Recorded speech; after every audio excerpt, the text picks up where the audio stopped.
Thank you very much. At this time, I would like to call to order the June 22nd meeting of Committee of the Whole.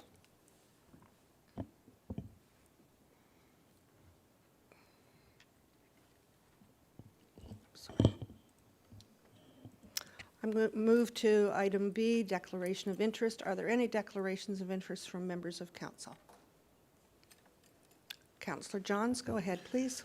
Thank you, Madam Mayor. On item H1, it's the notice of intention to designate Group 1 properties located in Mount Albert, and I own a company that owns a property that is being spoken to in the report, and so to this end I'll be declaring on H1, but I will also declare on E1 as well because it specifically relates to H1. So thank you, Madam Mayor.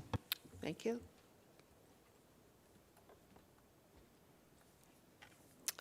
I will now deal with C, Land Acknowledgement Statement. The Town of East Gwillimbury recognizes and acknowledges the lands originally used and occupied by the First Peoples of the Williams First Treaty Nations and other Indigenous peoples, and on behalf of Council, I thank them for their sharing this land. We also acknowledge the Chippewas of Georgina Island First Nation as East Gwillimbury's closest First Nation community and recognize the unique relationship the Chippewas have with the lands and the waters of this territory. They are the water protectors and environmental stewards of these lands, and we join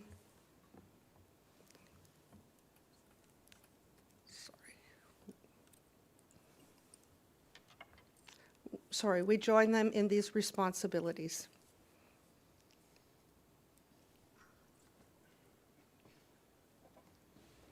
Through you, Madam Mayor, you're at item D now on the agenda. Thank you. Item D is community announcements. Are there any announcements from council? I'll start here and go this way, and then I'll start here and go this way, and hope we get everyone. If we don't, wave your hand to me. Councillor Crone, go ahead, please. Thank you, Madam Mayor. We have a few announcements today. Just wanting to remind everyone, this weekend coming is Mount Albert Sports Day, and it's always a fun time. So if you can make it out, Friday, Saturday, and Sunday. As well, we have a gentleman doing a run from Newfoundland to BC, Miles Denino, and he's going to be stopping this Friday at 11 a.m. at the Mount Albert Public School. I hope you can come out and cheer him on. And as well, I just wanted to share with committee today that I had the honor of attending a 100th birthday on Sunday for Evelyn McGugan, well known in the community, especially for her piano playing. We sang her happy birthday, and afterwards she strolled over to the piano and banged out a couple of songs like it was nothing. So we should all be so lucky. So happy birthday, Evelyn. Thank you, Madam Mayor. Thank you. Councillor, go ahead, please. Thank you. I just wanted to mention that June is National Indigenous Heritage Month, and it's a time for us to continue deepening our understanding and appreciation of the rich histories, diverse cultures, and resilience and enduring contributions of First Nations, Inuit, and Métis peoples across Canada. Yesterday, we raised the flag with the community, and we're honored to welcome Carrie Ann Charles, member of Georgina Island First Nation, to share her knowledge. And I just want to remind everyone, as we say the land acknowledgement at each meeting, it's a time to reflect on how that impacts items on the agenda and an opportunity to think about the First Peoples who we share this land with. Thank you. Thank you. Councillor, go ahead, please. Thank you very much. Through you, Madam Mayor, I wanted to just flesh out a few more details on East Gwillimbury's only festival, which is the Mount Albert Sports Day Spring Fair and Weekend. And it's the 101st celebration this year, so it continues to grow. And it opens at 12 noon on Friday, June 5th. It's actually a PA day for children in their schools, so I think there's an opportunity for lots of families to come out. And they're having a special dance for young people from the ages of 10 to 13 on that evening. And then on the Saturday, they have all kinds of contests, and Sunday, including pet contests and spaghetti eating contests. And so don't wear white, in case the sauce is flying. But it's a great tradition. And so we really want to encourage everyone throughout all of East Gwillimbury and beyond to come and enjoy what Mount Albert has to offer in our community. Thank you. Thank you.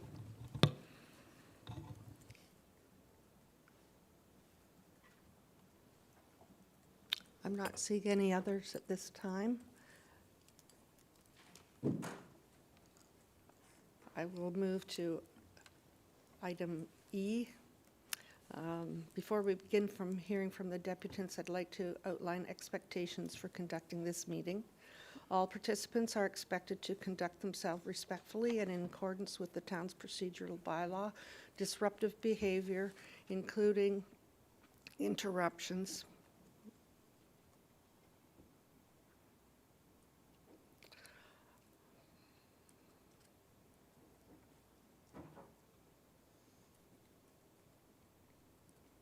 inappropriate language, or will not be tolerated. Each deputant will have up to 5 minutes to speak unless otherwise approved, and must limit their remarks to the subject for which they have been granted approval. As a reminder, deputants shall not speak disrespectfully for any person, use offensive or unparliamentary language, speak on matters outside of the approved topic, or disobey the rules of procedure or the decision of the chair. If there is disorder or a breach of these rules, I may curtail a deputation or rule it concluded, and individuals may be asked to leave. We will now proceed. Number one we have is S. Davis making a deputation to committee regarding item H1. Welcome. Good to have you with us today. Thank you very much. Good morning, Madam Mayor and members of council. Thank you for the opportunity to speak to you today. My name is Simon Davis, and my wife Heidi and I are the proud owners of 31 Main Street in Mount Albert, which is also the home base for our 5 children. And I'm here today regarding item H1, specifically the recommendation to issue a notice of intention to designate our family home under Part 4 of the Ontario Heritage Act. When Heidi and I were searching for a home, she shared a lifelong dream with me. She wanted to have our family live in a converted historic church. And as an Anglican priest in the Diocese of Toronto, my vocation has given me a deep respect for church architecture and the vital role that sacred spaces play in anchoring a community's physical history. When 31 Main Street appeared on the market in 2024, we knew it was already listed on the town's heritage register, and that fact reassured us. And I want to be clear. I am a passionate lover of our local history, and I'm not here today to argue that our home lacks historical value, nor am I here as an adversary to heritage preservation. I also fully recognize that under Provincial Bill 200, this council is working under a tight timeline, constraining the process to listed sites before the January 1st, 2027 deadline. And I'm also aware that regardless of my personal opinions, this council has the right to designate our home with or without my consent. My concern today is entirely with the lack of transparency, engagement, and collaboration in the process that has brought our home to the floor today. When I reviewed the draft bylaw attached to today's agenda, I was shocked to find boilerplate text already written into the record stating that there were, quote, no objections to the proposed designation served on the town. I submitted a formal written objection on May 20th. To look at a printed agenda that simply erases an active citizen objection signals that public feedback is being treated as an administrative nuisance rather than a collaborative statutory requirement. This administrative rush breaks the provincial guidance, which states owners should be engaged as early as possible in the process.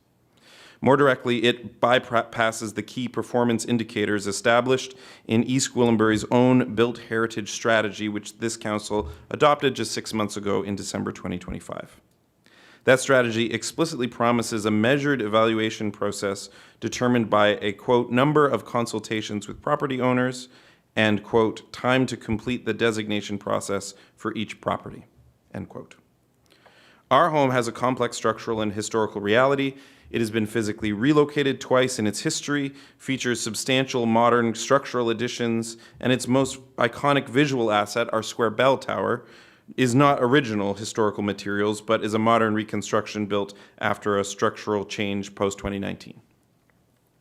These technical nuances deserve thoughtful, on-site collaborative review with staff before a permanent designation bylaw is drafted. We need a reasonable window to understand the legal, architectural, insurance, financial, and property rights implications of this designation before a rigid timeline of the 30 days is forced upon us, which would be done by the NOID. With 7 months remaining before the province's deadline, there isn't a logistical reason to skip basic citizen engagement. Rushing this item through today directly undermines the, quote, culture of municipal excellence, which is promised in our strategic plan. I believe that this council will consider voting on notices of intent to designate at subsequent meetings for other committees in East Gwillimbury. If that is correct, I am merely asking for our home to be considered at a later day so that our consultation can happen before the 30-day deadline for a vote is activated. I respectfully ask council to defer the proposed designation step for 31 Main Street today and commit to a transparent partnership to allow staff to formally consult with us as property owners, explore how our shared goals for this beautiful building can be met collaboratively, and give us the time required to seek independent guidance. Thank you. Thank you very much. Are there questions? Councillor Leahy, go ahead, please. Thank you very much. I'd like to move receipt before I ask my first question. Thank you. Thank you. Mr. Davis, thank you very much for your presentation, and I appreciate that you have concerns about the process. And I would like to also ask some questions of staff for clarification with regard to the process.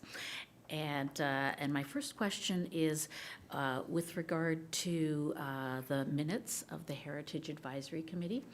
I searched as late as this morning to see if there were any minutes with regard to the properties that we're discussing today, and I could not locate them on the town website from the Heritage Advisory Committee. So I would like clarification if the minutes from the Heritage Advisory Committee during the meeting that took place to advise staff and council of these specific properties are on the town website. Thank you.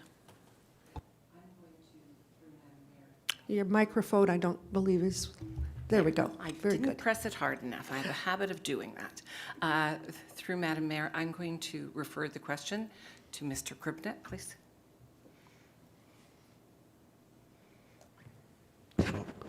And thank you very much. And through you, Madam Mayor, so I do, Councillor, thank you for your question. I would have to confirm that with the council, with staff liaison, if the minutes have been posted or what the delay in minutes posting may have been.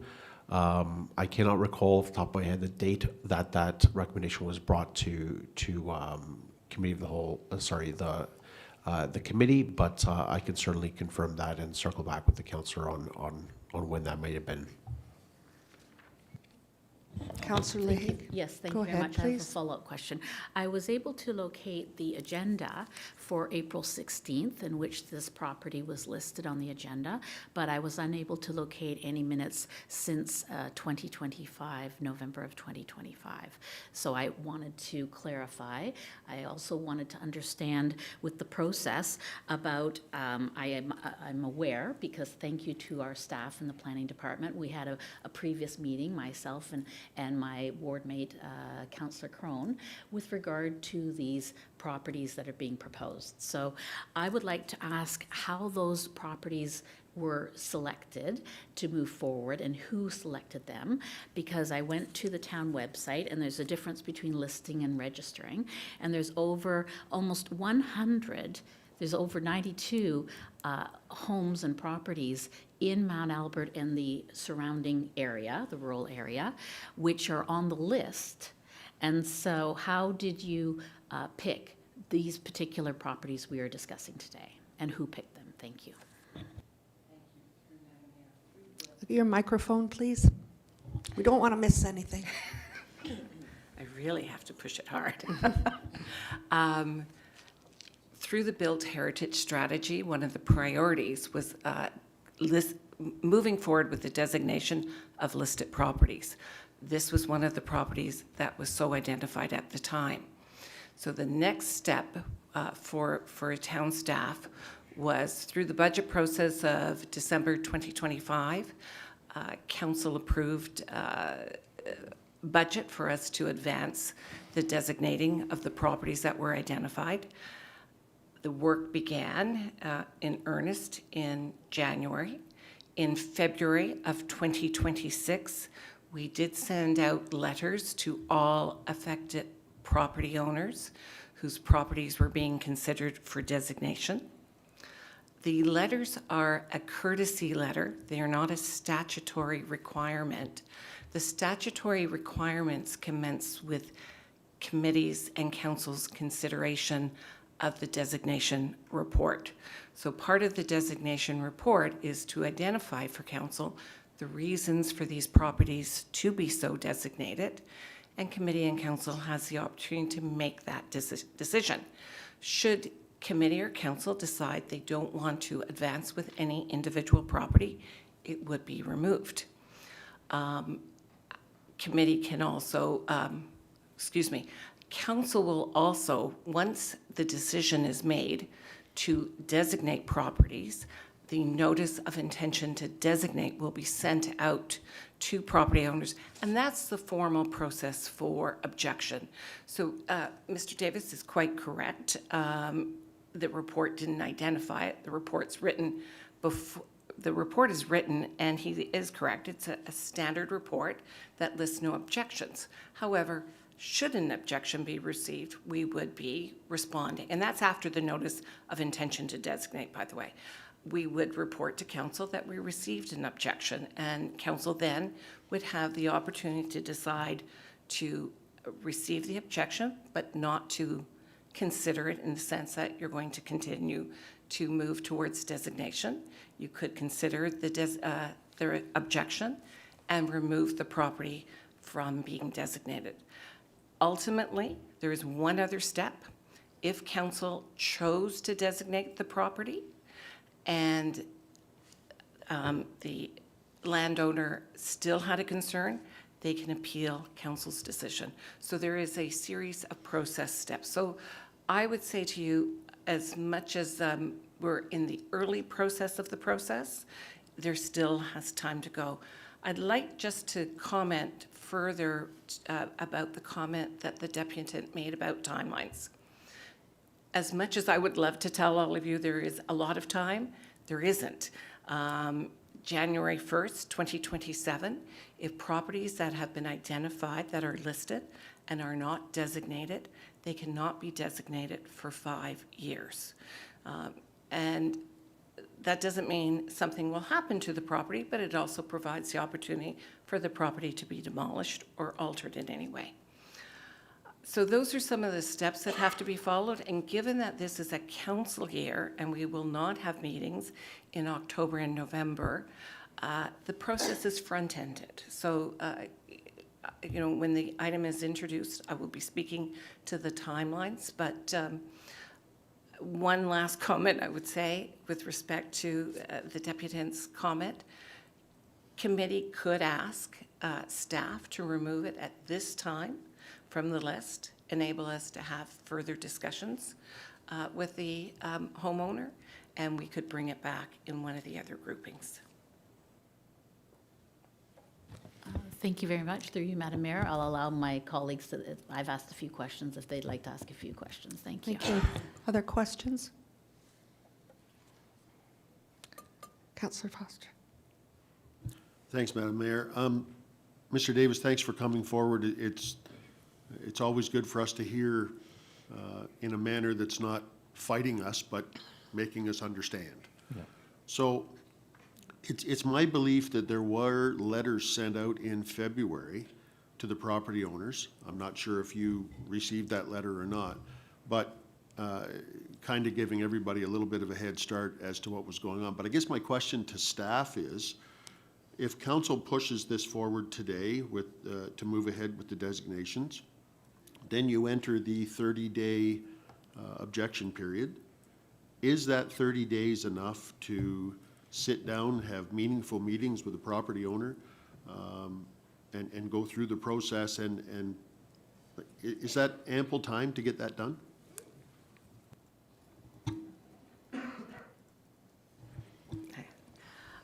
Through Madam Mayor, I would say there's ample time as long as the Mr. Davis and his wife are prepared to meet with us in that time frame.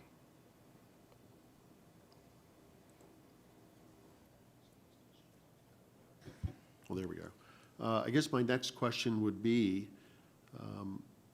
I'm assuming that Mr. Davis has not seen the individual report on his property that is on our agenda today.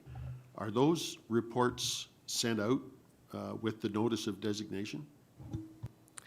The reports are public on the agenda today, so anyone can look at the agenda and see the individual property reports. I'm just thinking that when we do get to the point that the letters are sent out to the designation, do those individual reports go with them? And if not, they certainly should. There may be information there that we have that the owner does not have, or the owner has information that we don't have. It seems like there needs to be collaboration. No, the information would be shared with the property owners so that they have a full understanding of the reason for the recommendation to designate, and they would have a full understanding of the criteria that are being met in terms of why the recommendation for designation is being proposed.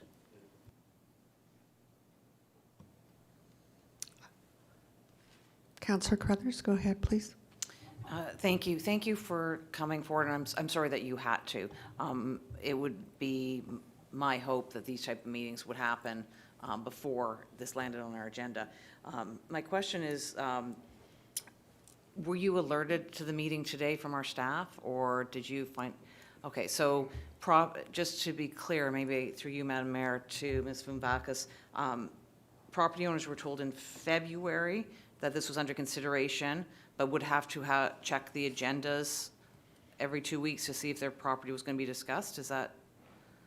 We were not given that instruction. In fact, it said there is no further action required at this time, and if you have questions, you can reach out. That was the text of the letter I received. Okay. And it was through my own initiative. So when I had sent in just a few weeks ago my objection, I had questions about the specific pieces, but to Councillor Foster's question earlier, I was able to access the rationale, and I'm more than a normal citizen familiar with the Heritage Act from my professional work. And so I'm very aware that not only do we believe that it has value, that has been enumerated for us in a way that it wasn't when I sent in the objection. So I merely came in today to say, with or without our consent, this can be designated.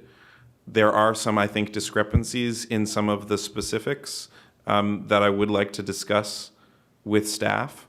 But I mostly really just rose to share with you, Madam Mayor, and the council, my experience of the process. It's very odd for me as someone who loves our local history so much to be in opposition in this way. I just feel like it wouldn't have taken that much of an intention to even be informed about the meeting today. That was all my own initiative that I had to find these things, and it's a pretty significant impact on our family to have our house go from a listing to a designation. It's the significant financial impacts on our house as our investment that we wanted to preserve. But we are in full support of the town's initiatives to preserve our local heritage, and we're passionate about it ourselves. Thank you, and we'll talk more when the report comes forward, but I just wanted to address your comments around a lack of transparency and collaboration, that if other residents weren't aware that their properties were being discussed today, to me that's very problematic, that I would never want to find out after the fact that council was discussing my property without me being aware of it. So. And if I may, the process would have been I would have received the NOID after this council had voted, Yeah. presuming it went forward. Within the 30 days, I would have had without any previous notification other than the letter that says you don't have anything to do at this time. Yeah, thank you. Councillor Lee, go ahead, please.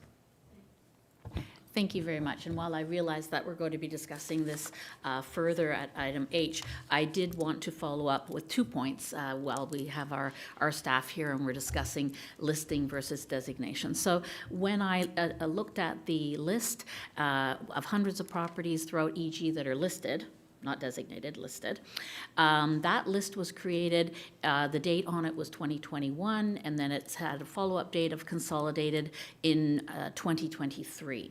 So would you please help us understand what the reason is for this accelerated pace, other than we have this provincial deadline coming up, and it is an election year. And so it feels very much like we're going through this accelerated process, and why Mount Albert was chosen first, as well as back to one of my original questions, to exactly who put these houses on this list, and how these particular houses, out of almost 100 houses, were selected. Who picked these individual homes to be discussed today? I'm going to refer your question, Councillor, to Mr. Kribnett in terms of the listings, but I'm going to answer the second part of your question first, and that's about the timing. This may appear rushed, but it's not. There was a budgetary item, a report that was brought forward in 2025. Council approved that report, which enabled us to start the work that is required to take something from listing to designation. So that's the work that's before you to date. While it may seem rushed, it is not. We have retained a consultant firm to be doing the work, and that work has been dedicated in terms of their work, and we have a staff member who has been dedicated to working on the designations and bringing them forward. Could we have done them and spread them out a little bit further? Possibly, but there are no meetings in October and November.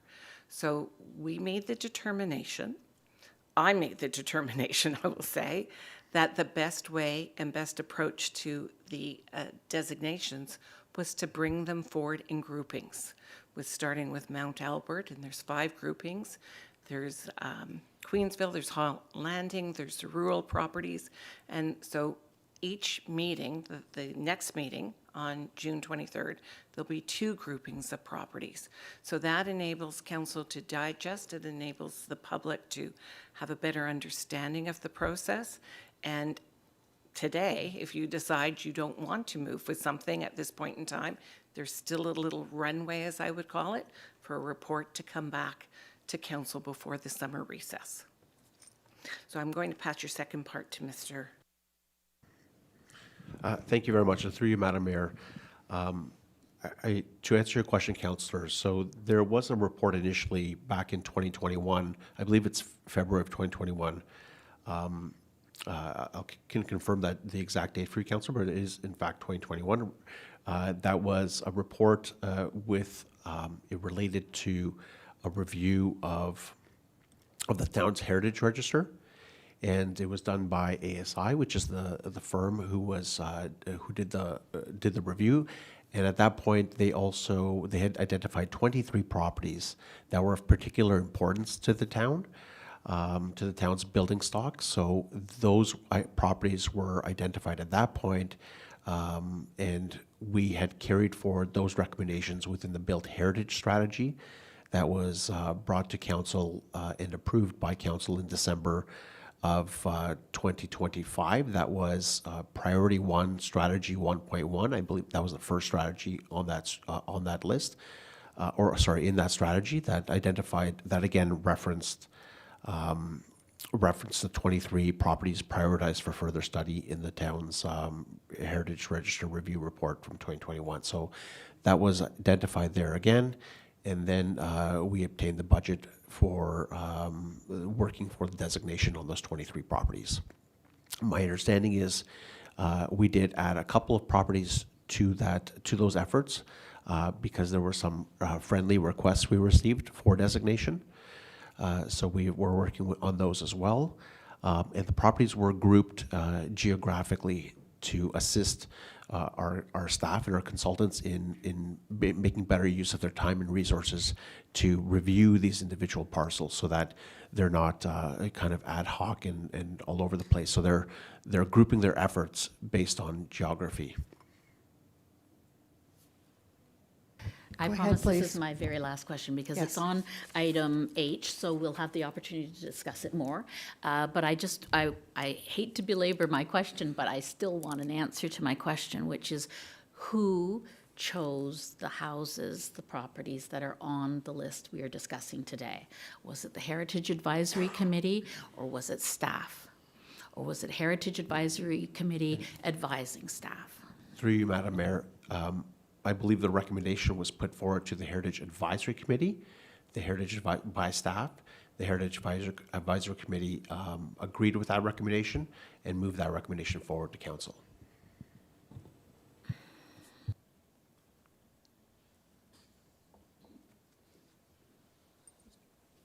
Mr. Valchik, go ahead, please.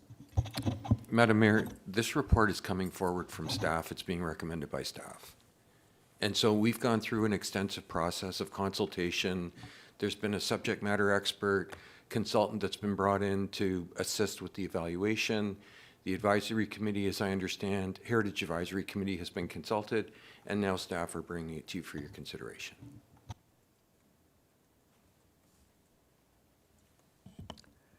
Councillor, go ahead, please. Thank you. Unless members of committee have any further questions for the deputant, perhaps we can receive the deputation and then continue our discussion when we're actually dealing with the report, because I think that's more appropriately where we should be having this conversation. Thank you.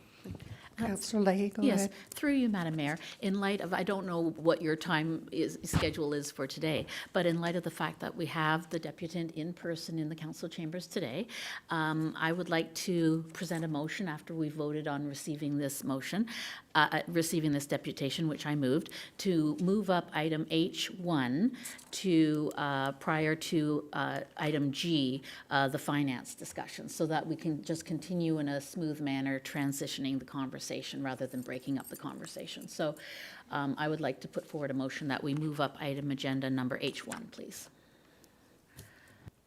Thank you. Through you, Madam Mayor, you do have a motion to receive the deputation that's before committee at this point, so you may want to first deal with that one. The second motion is to deal with the moving of that item. Thank you. So we will deal with the moving of the first item. Be it resolved that the deputation made by S. Davis regarding H1 Development Services Planning Branch Presentation and Report DS 2026-14, Notice of Intention to Designate Group 1 properties located within Mount Albert be received. All in favor? And that's carried. Thank you very much. Madam Mayor, there is a second motion that's been introduced by Councillor Leahy, and that is for a committee to consider item H1 following the deputation. So you do require a vote of the committee on that. Councillor Carruthers? Just wondering, we have finance next, and I was just wondering if we have anyone waiting on the line for finance. So we have our auditor. I just don't want to put them out if they're waiting for their item.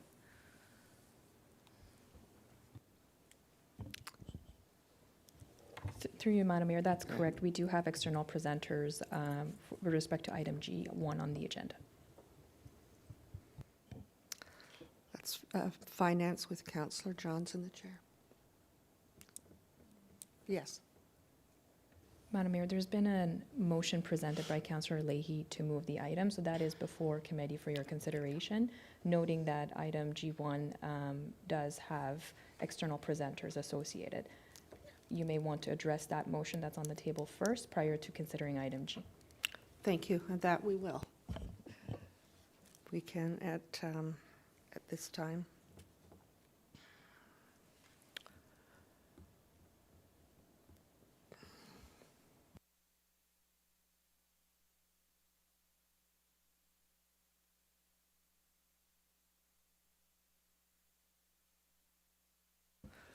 So I would like to ask the committee if they would like to deal with this now or deal with it at a later time. I'm good. You're good. Okay. Any other comments?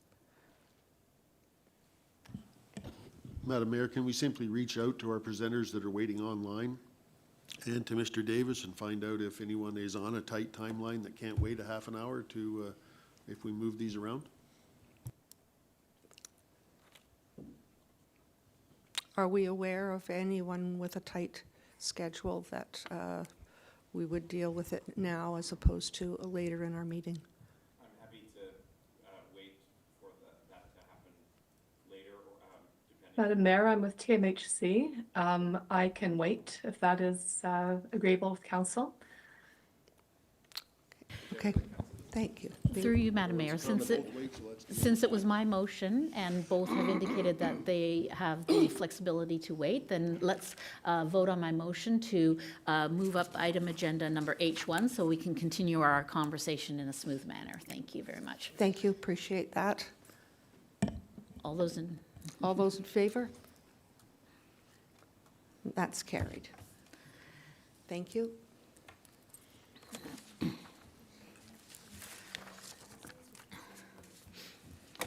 So we're moving to Development Services with Councillor Roy-DiClemente in the chair. Thank you, Madam Mayor. I think what we'll do is we'll just deal with item H1 at this time so that our conversation can be a little bit smoother. So we have a report in front of us from staff. There's a presentation and a report, and may I have a mover, please? Councillor Foster, thank you. Ms. Mvakis, would you like to present your report, please? Thank you very much, Madam Chair. The report that's before committee today is to deal with the designation of properties within Mount Albert. This is the first in a series of reports that will be tracking to Committee of the Whole for your consideration and the staff recommendations and decisions with respect to notices of intention to designate. In December of 2025, Council adopted the Built Heritage Strategy. Among the priorities at that time was Strategy 1, which was to develop a prioritization and timeframe for designating the 23 properties for further study in the town's Heritage Registry report. And so that goes to the earlier point about the timelines.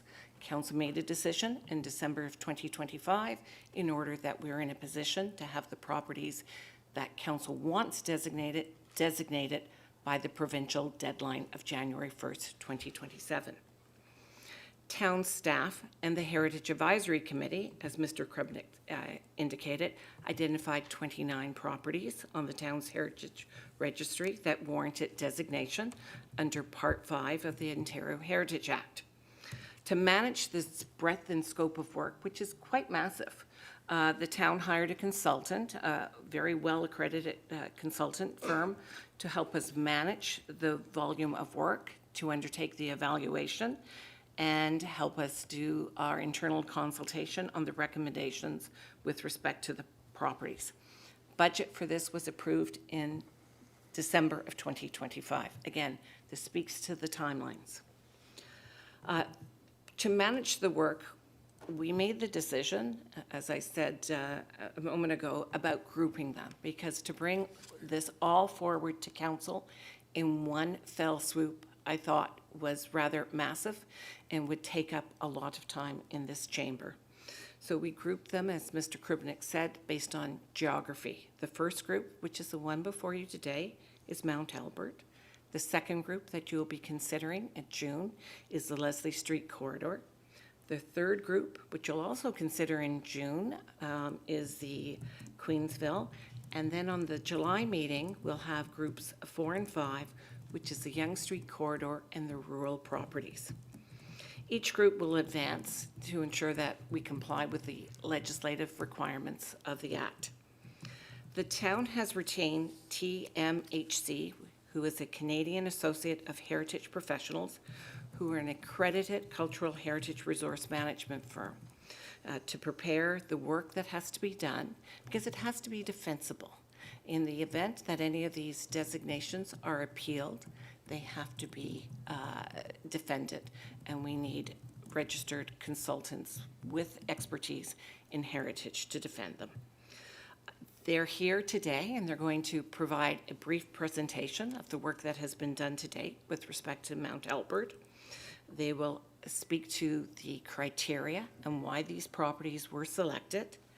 And in short, there's 9 criteria to be able to be designated. A property has to meet at least 2 of the criteria out of the 9. And most of the properties that you're going to hear about today meet 3 or 4, with 1 or 2 exceptions.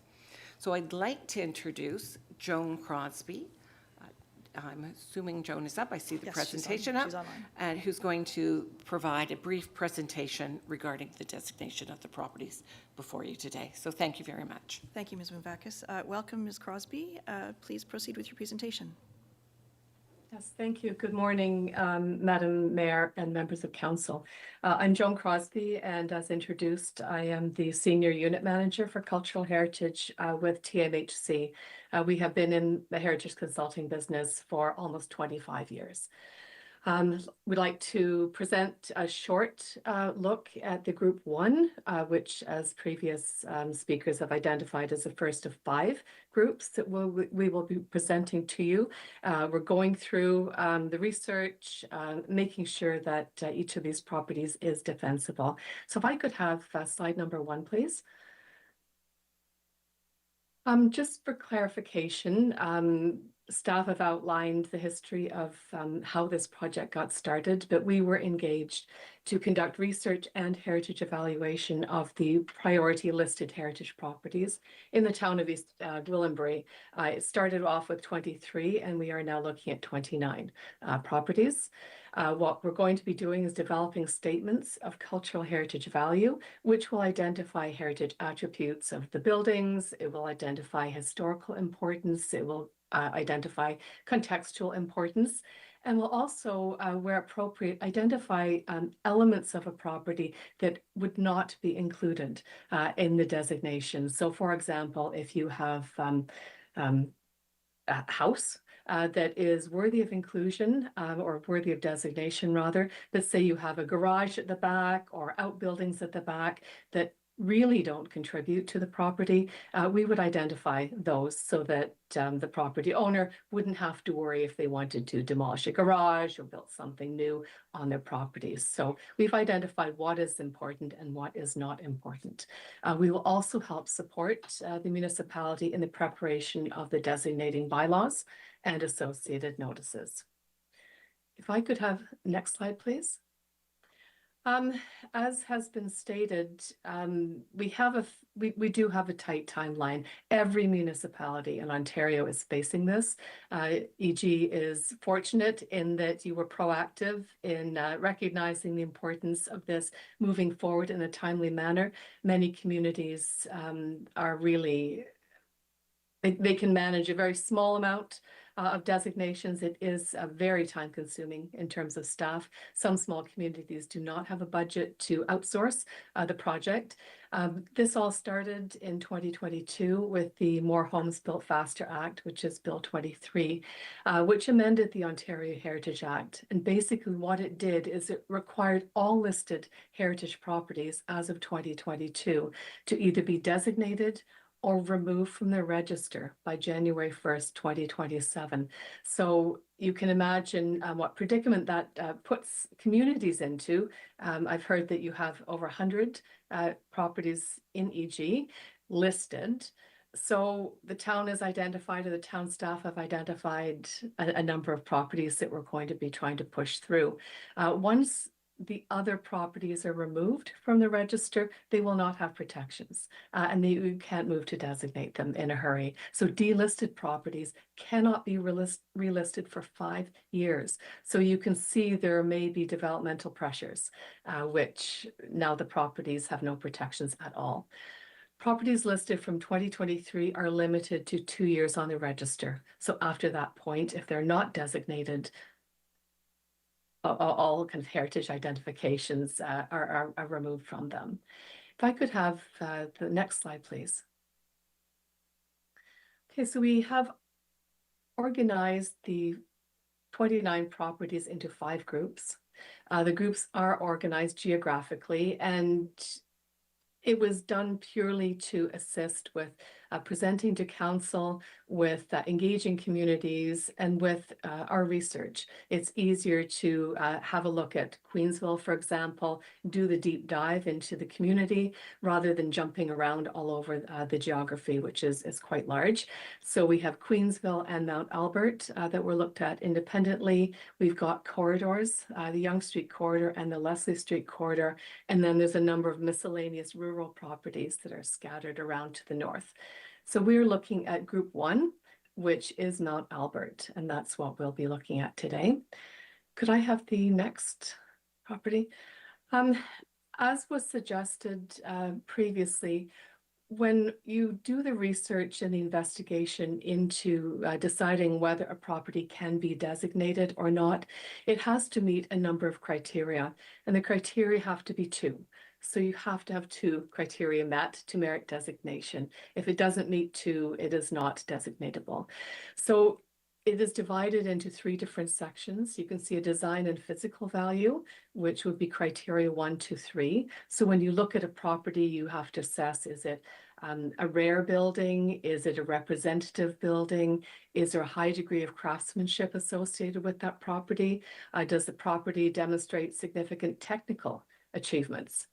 Research sources are indicated on the right-hand column. So you could look at Ontario's architectural styles, local patterns of settlement, scientific and technological advancements in architecture and other fields. Second section is a historical or associative value section, and there are 3 criteria there. So it would be, was there a significant person associated with this property or a significant event? Is there educational or commemorative potential? Does the property have an important architect or builder? And sometimes when we look at smaller communities, we look at local builders. Maybe they're not provincially significant, but they're certainly significant to the community. Here we would be researching local histories, newspapers. We'd be looking at land registry, maps, census, that type of thing, going through architectural journals if we suspect there might be an architect involved. And then the last one is a contextual value. And again, there are 3 criteria there. So it's looking at, does the property contribute to the historic fabric of the area? And is it a landmark?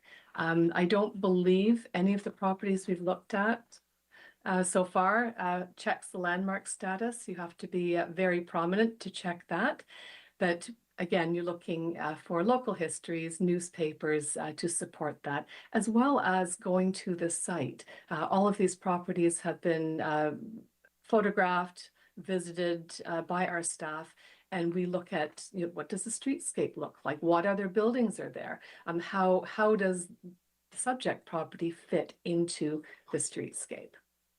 So this is what we would do to assess whether the property actually meets the 906 criteria or not. Could I have the following slide, please?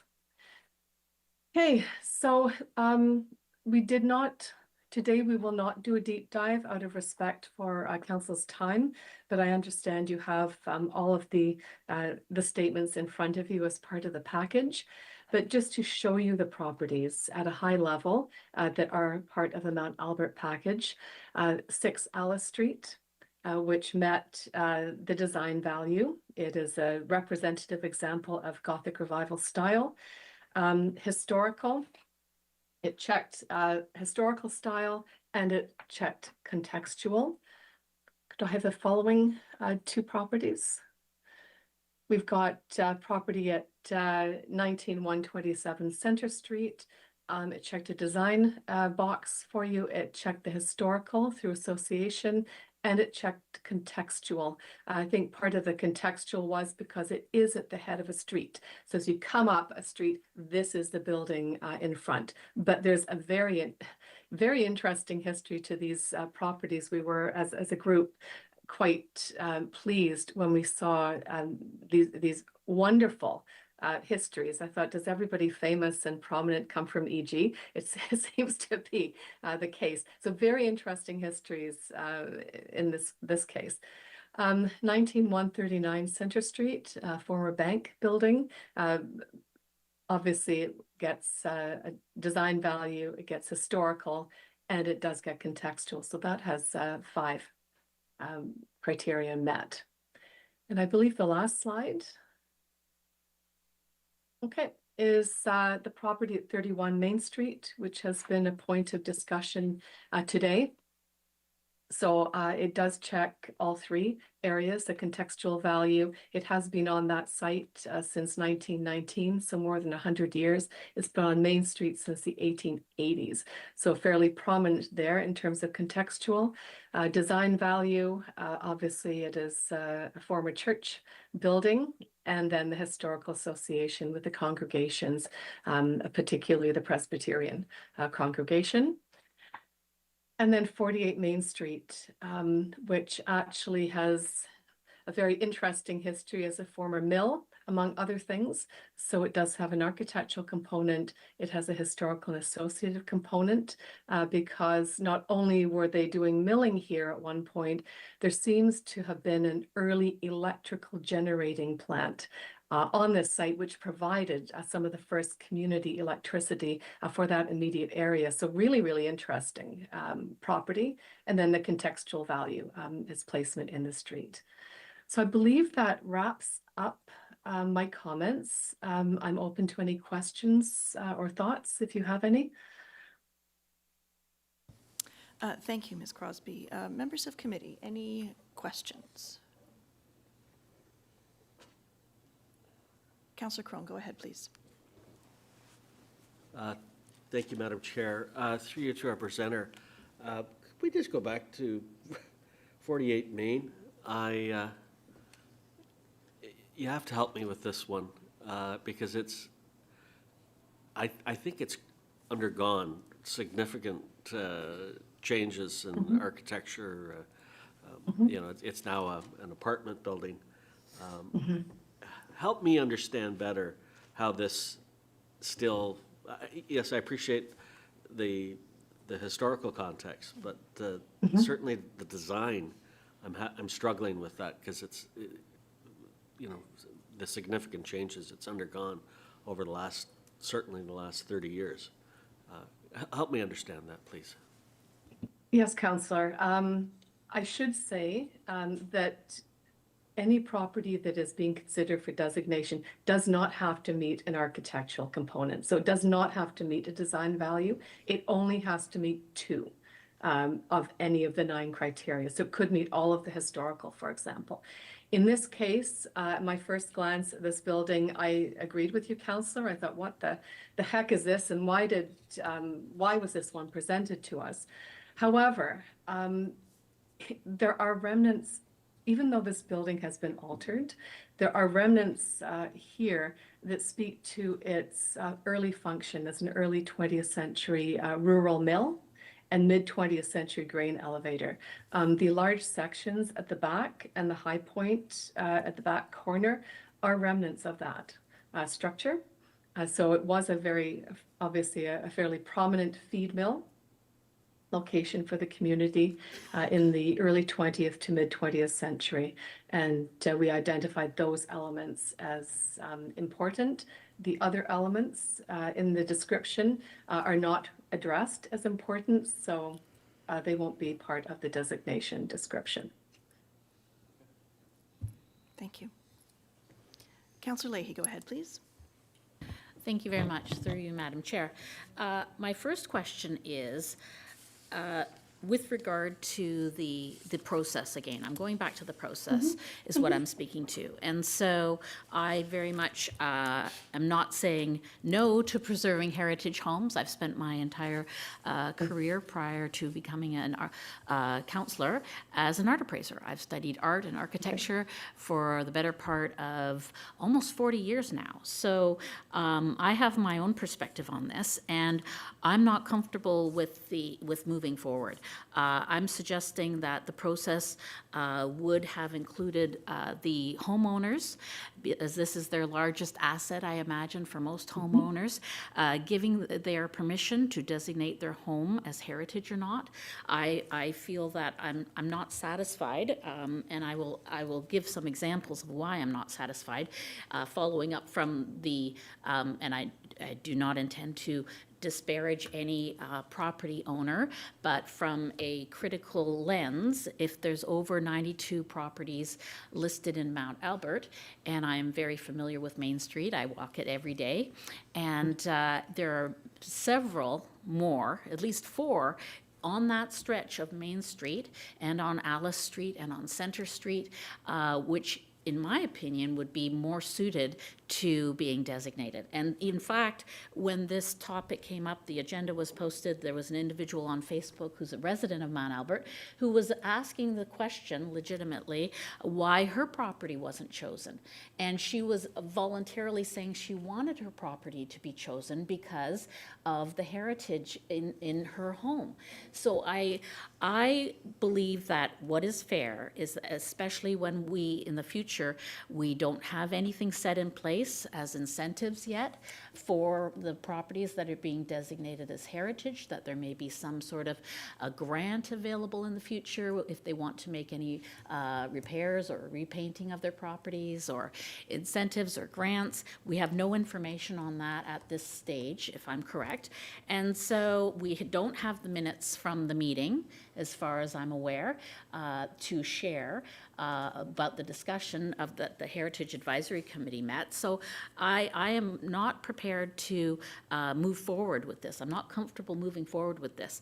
And I would like to ask the staff if there is the possibility of deferring this, as was asked for by this particular deputant, not only deferring his property, but deferring everyone's property as the homeowners until we have in writing consent, because I know that we have followed what is legally required, but I believe out of respect to our taxpayers and our residents, we need to have in writing that they understand the implications of being designated heritage. So those are my comments and my question about deferring this, and I would like to move a motion that we consider deferring all of the letters of the alphabet here, A through G, all of them, until the town has received sign-off from those property owners that they understand what is going on.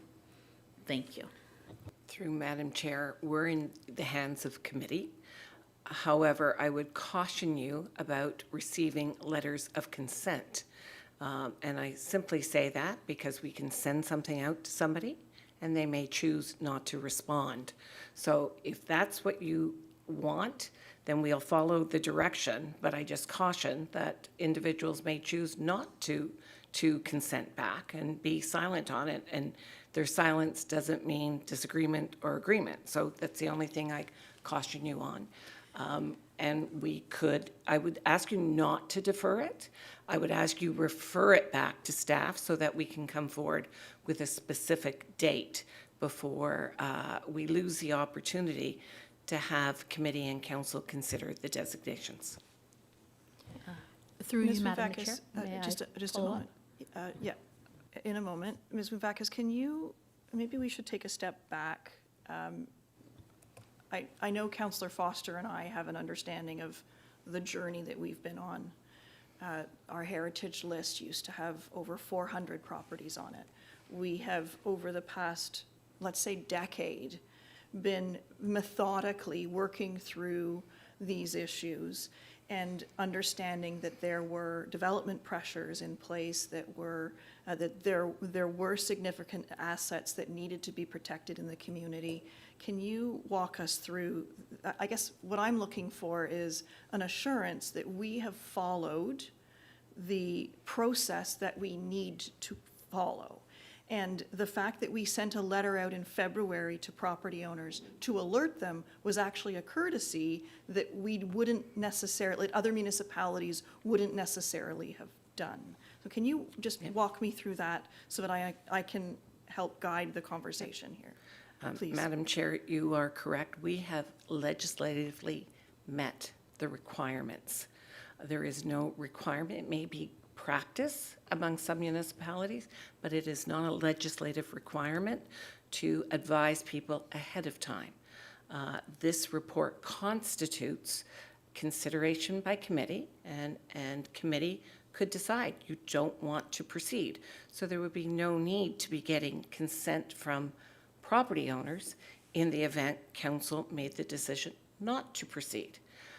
If council chooses to proceed, then the property owners will receive a letter indicating the notice of intention to designate, in which case they would follow their rights, which would be laid out. They could object. And again, that would be something that this committee would consider in terms of, do you want to consider the objection and remove the property from the list? Or alternatively, do you want to hear the objection but still make the determination to designate? So those are the options. And again, I could go down the OLT process, but I don't think that's I necessary. don't think we need to know it, but it's, I guess for me, it's also understanding that this report and the studies that we've undertaken, they're not made lightly. It's not, because I can say that in the past, we had volunteers driving around East Gwillimbury, looking at a house saying, that looks old, let's add it to the list. And that's not what we're doing here. This is subject matter experts who are, whose job it is to look at these properties within those 9 criteria under the legislation and say, do these properties meet those criteria? Madam Chair, you were correct. That is one of the reasons that the request was made to council to have the money to retain experts in the field who will provide both staff and council with their best advice. Okay. And those discussions have taken place. Thank you. Councillor Leahy, you had a follow-up question, then I have Councillor Foster who'd like to speak. Yes, through you, Madam Chair.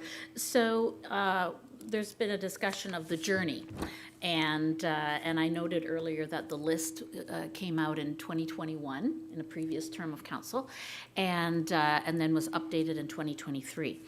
So I'd like to understand what the reason is that it was only in the budget of 2025 that this was addressed, that we hired a heritage expert, and what is the reason for that gap in proceeding and why we find ourselves in this urgent situation now. That's question number 1. Question number 2, my colleague talked about the investment, and we haven't made an investment lightly. And so I believe in the budget there was $270,000 allocated. There's 27 properties, so if we have a consultant working on 27 properties, am I correct in my math that we're spending $10,000 per report, per property? I'm going to... So Ms. Vumbakis, perhaps we can just, the 2021 to 2023 question first. The list has existed much longer than that. Through you, Madam Chair, yes, it has. The rationale for why it did not advance beforehand, I wasn't here. I don't have an explanation, but I would probably hasten to say, A, you did not have the resources at the time to undertake it, and there also wasn't the urgency. With the legislative change, and our consultants identified it, I can tell you that many municipalities did not advance the movement of taking something from listing to designation. And the province subsequently extended that timeline because many municipalities did not have the resources or the time to undertake it. In fact, today, we're at the stage where a number of municipalities have again requested the province to extend the date. And my professional opinion is, you haven't asked, but I'm going to give it to you, they will not extend the date because there has been more than ample opportunity from their perspective, I would say, for municipalities to undertake the work. So I don't consider the work that we're doing rushed. I actually consider it to be a responsible action on behalf of both council, this current council, to have allocated the money on staff immediately upon receipt of it. That was one of the first things that I was faced with, which was hiring a consultant, and we did that in January in order to make the timelines. Okay, and then there was a second question regarding the investment that's being made with the consultant. I haven't done the math, but I would say to you, it's more than just an individual report. We have hired a heritage person who has helped us on a number of matters.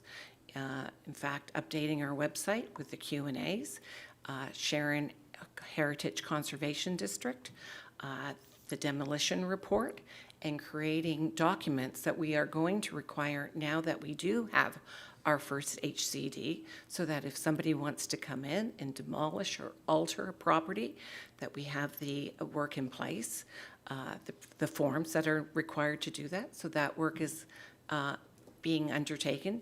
In addition, there'll be additional work that is go forward. This council has requested that we undertake the financial aspects to be able to support both the properties within the Heritage Conservation District and any of these properties that you designate. And that's with respect to both financial incentives, whether it be a heritage tax rebate program or heritage grants. So that work will be continuing. So to paraphrase, it's a project-based thing, not a by property-based thing. That's correct. Thank you. Councillor Foster, please go ahead. Thanks, Madam Chair. I'll be quick here.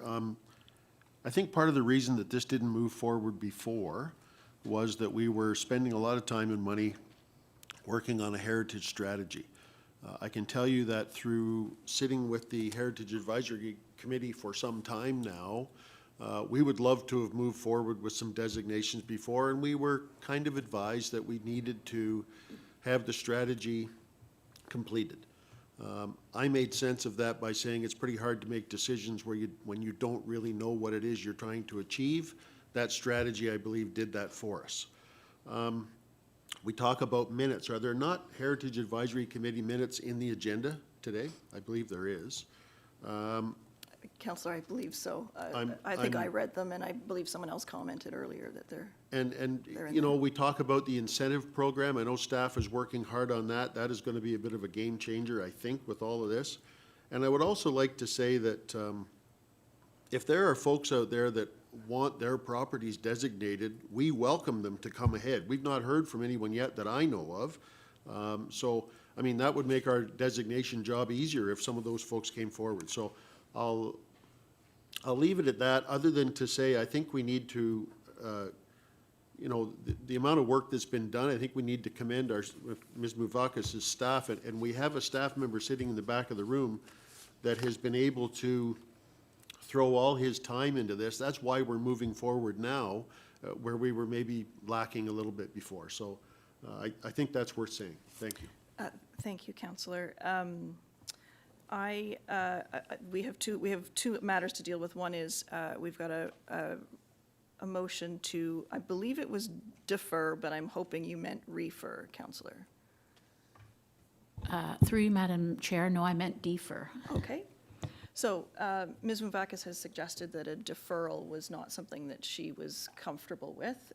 I certainly, in my opinion, and I have to deal with that first as chair, my concern here is that we have, as I talked about earlier, we've had a journey and we have followed the process. I think that we have received some incredibly valuable feedback from Mr. Davis this morning, and that can be used to inform, because if I'm not mistaken, I think this is the first designation that this council has addressed, and maybe even the first designation that I've been involved with.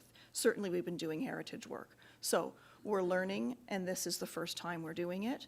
And so I think that that feedback is incredibly valuable, and we can use that to inform the process going forward. So I would not actually be in favor of a deferral or quite frankly, even a referral, because right now we're sitting in committee of the whole, and this recommendation also has to be ratified by council. So we have an additional 2 weeks, I think, in order to address that.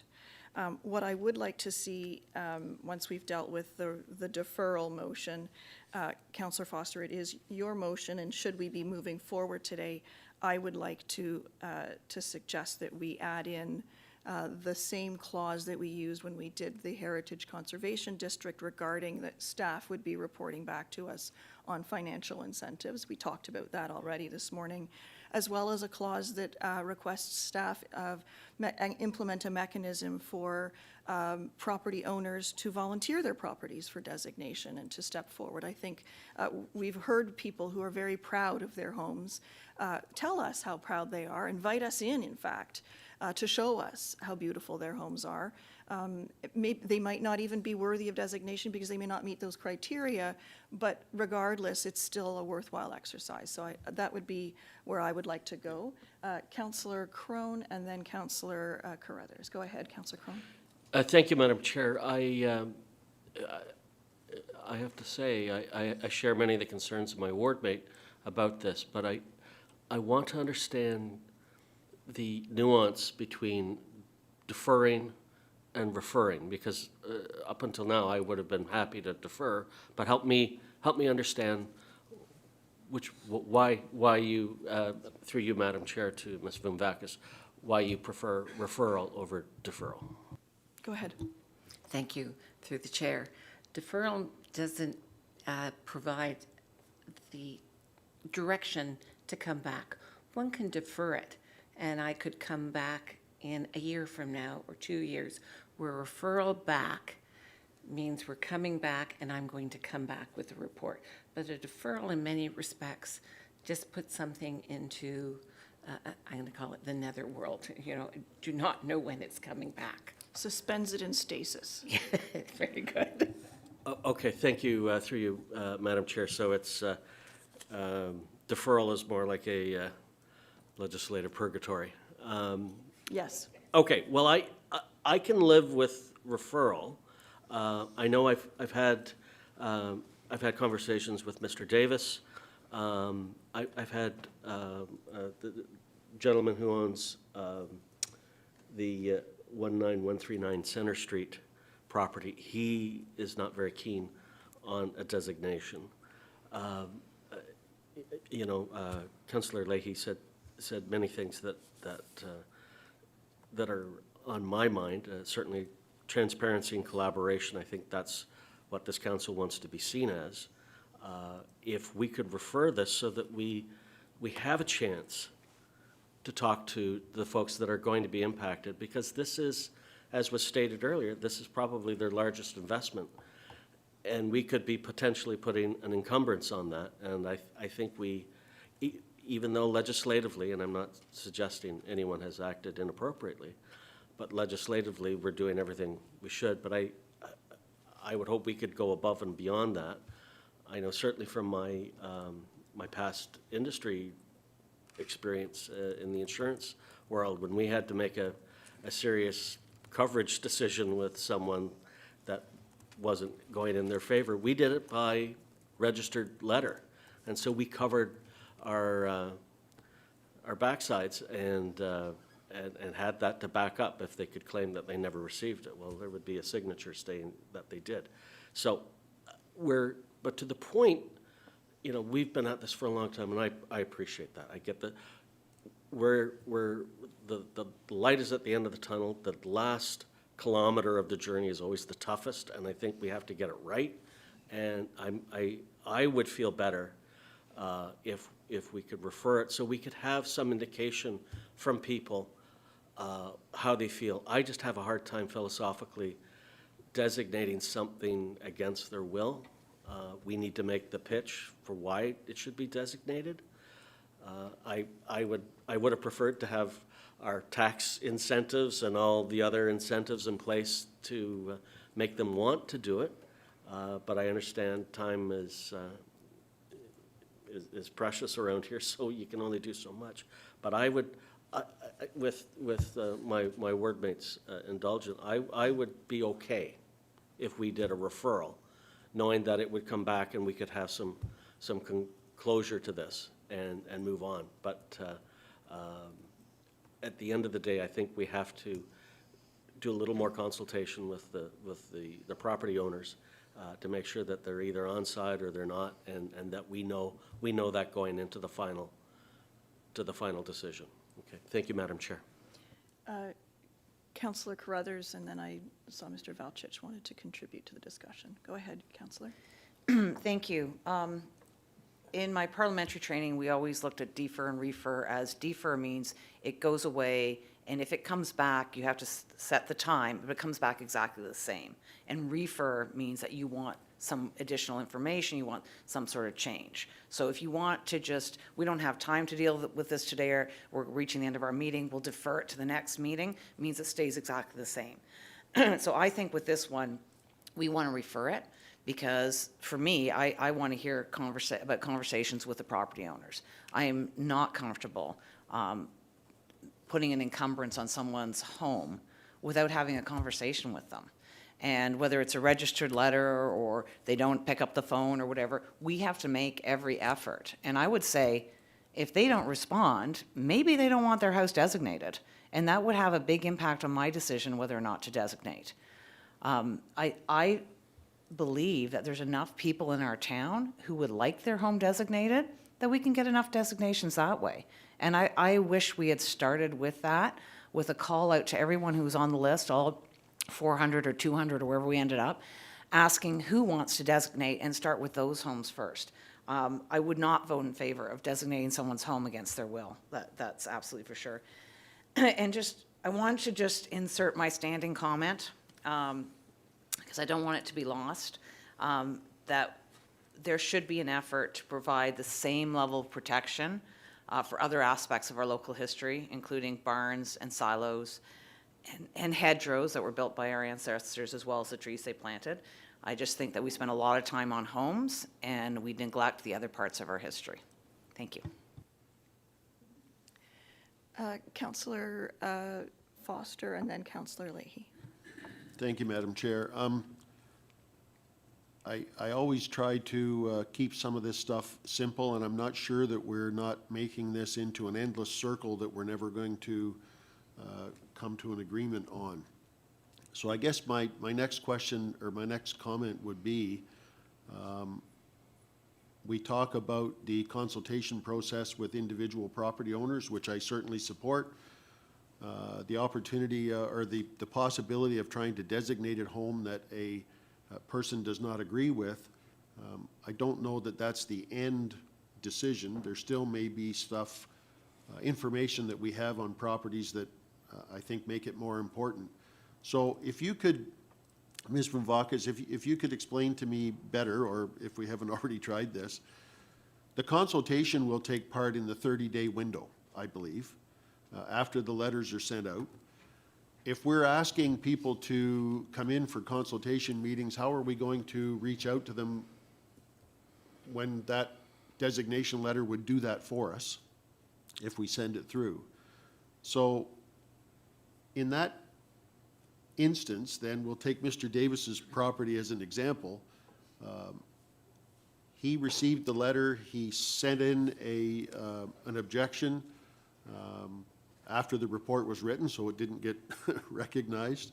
So again, does that 30-day window give our staff enough time to meet with everybody on this list, to talk about their property and try to come to a decision? And I guess the other part is, when does that 30-day window start? It obviously doesn't start when you send the letter out, because it could be 2 weeks before the person gets the letter. So again, Mr. Davis is sitting in the room with us. If we were to say to him today, we want to meet with you on Friday, and you come up with a date, after that meeting, is that when the 30-day window starts? Ms. Van Vakas. Through Madam Chair, the 30 days, and I look to our consultants just in case I misspeak on this, would start from the date of the letter going out. So council will make a decision. Let's assume today council makes a decision. So the decision's ratified by council in 2 weeks, and you make the decision to designate. We then send out the notice of intention to designate. And that's when the timeline starts to run from that point forward. That's when any individual homeowner can come forward and object to the designation of their property. So today, when council considers this, they're not designated. All you're making a decision on at this point in time is to issue the notice of intention to designate. So there is the opportunity for consultation between now and when this comes back, the bylaw comes back, for us to report. We received 5 objections. We received 2 objections. Mr. Davis, if you don't mind, I'm using you as an example. Mr. Davis may have had the discussions with us even before the notice of intention to designate goes out, and will change his position, or he may not. And he'll have that opportunity to come and address and speak to the fact they don't support. It is at that point you get to decide, are you going to advance the designation, or are you going to pull it from the list? Okay, Mr. Valchich, I neglected, but I saw you nodding when Councillor Carruthers, so you're good. Okay, Councillor Leahy, go ahead, please. Thank you very much, through you, Madam Chair. So with regard to the process, I keep coming back to the process and the fairness of the process and respecting taxpayers and respecting the property rights of the owners of these homes that have been identified. And would it not make more sense to contact the individual owners of a property prior to investing the taxpayer dollars with a consultant to find out the willingness of the owner to participate, and only in the most extraordinary circumstances that we would force upon a property owner participating in this designation? And that's question number 1 about the process and how it unfolds. Question number 2 is, it's right on the tip of my tongue. I want to keep it simple. I really want to keep it simple. But with regard to the timing of when we make these decisions, in our recommendations today, it says that the recommendations of this report be adopted same day. I'm not comfortable with that. I understand the difference, thank you to my colleague, between referring and deferring. I appreciate the clarification. However, I think we could do a deferral until a later date, and we still have a number of meetings. And if required, I'm more than happy to add a meeting to the schedule so that it gives everyone the right amount of time to participate in this process. But for example, I'm wondering why we started with Mount Albert when we want to have in the future a heritage conservation district like we have in Sharon now, which you worked hard towards. But I believe our next priority is Queensville. And so I believe that there is an opportunity, because we're learning as we're going along here, this is our first designation in this batch, that we could defer the discussion about these in Mount Albert until a later point in the summer.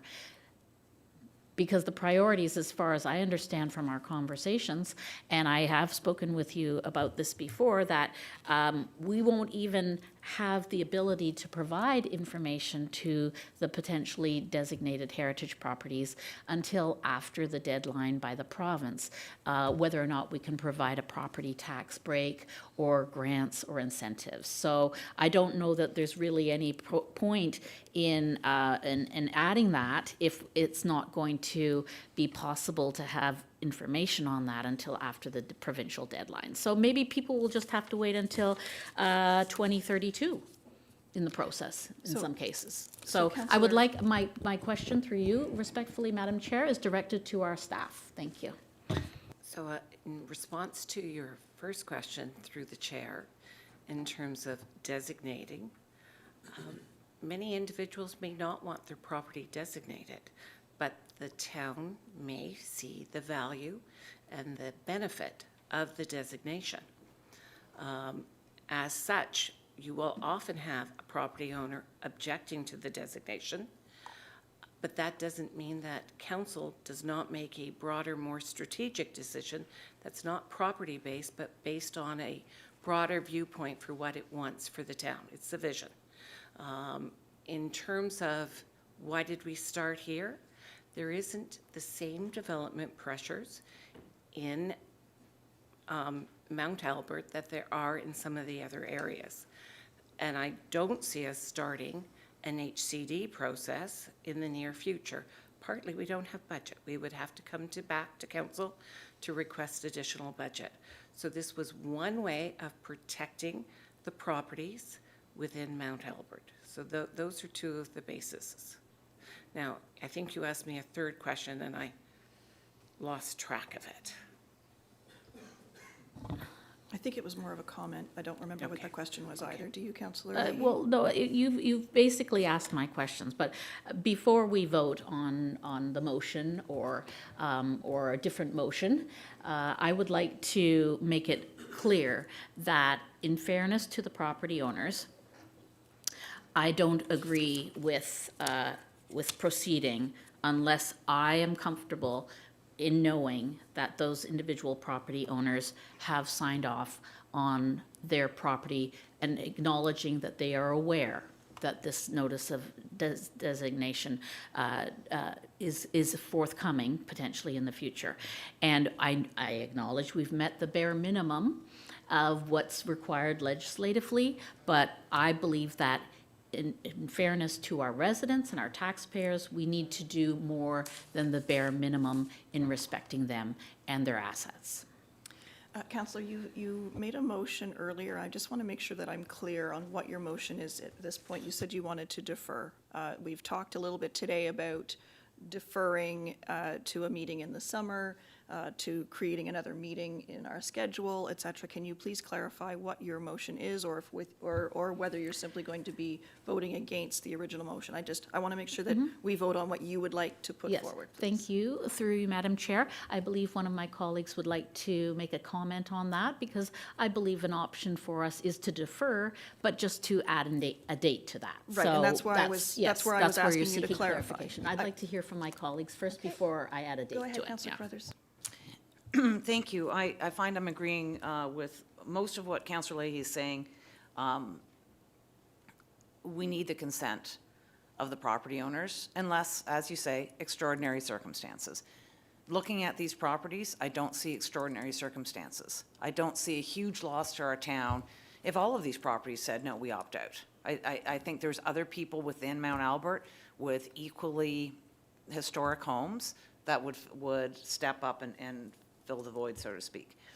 But where I disagree is on the defer versus refer. So I would vote against deferral because I want this to come back with the consent of the property owners. So to defer means it comes back exactly like it is, and we are just 30 days later, 60 days later, whenever, in exactly the same position. So the position we're in right now, I could not support this. So I want to refer it back to staff to come back and address the concerns they've heard here. And I'm fine to put a date on it. I want to work with staff to find out what they want. But if the motion is to defer, I'm going to vote against it because I feel that it needs to be referred so we can get that additional information. Through you, Madam Chair, I'd be happy to make a friendly amendment. I'd be happy to change my... It's your motion. Yes, well, yeah. Well, then I'll be amending it at my leisure here to change it to a referral and to put a specific date on it of July 23rd, to be referred to July 23rd, if that is considered, my board mate would like to comment on the date put on it, yes. Go ahead, Councillor Crone. Thank you, Madam Chair. Through you, I would, happy with the July 23rd, I would just say before, on or before. Yeah.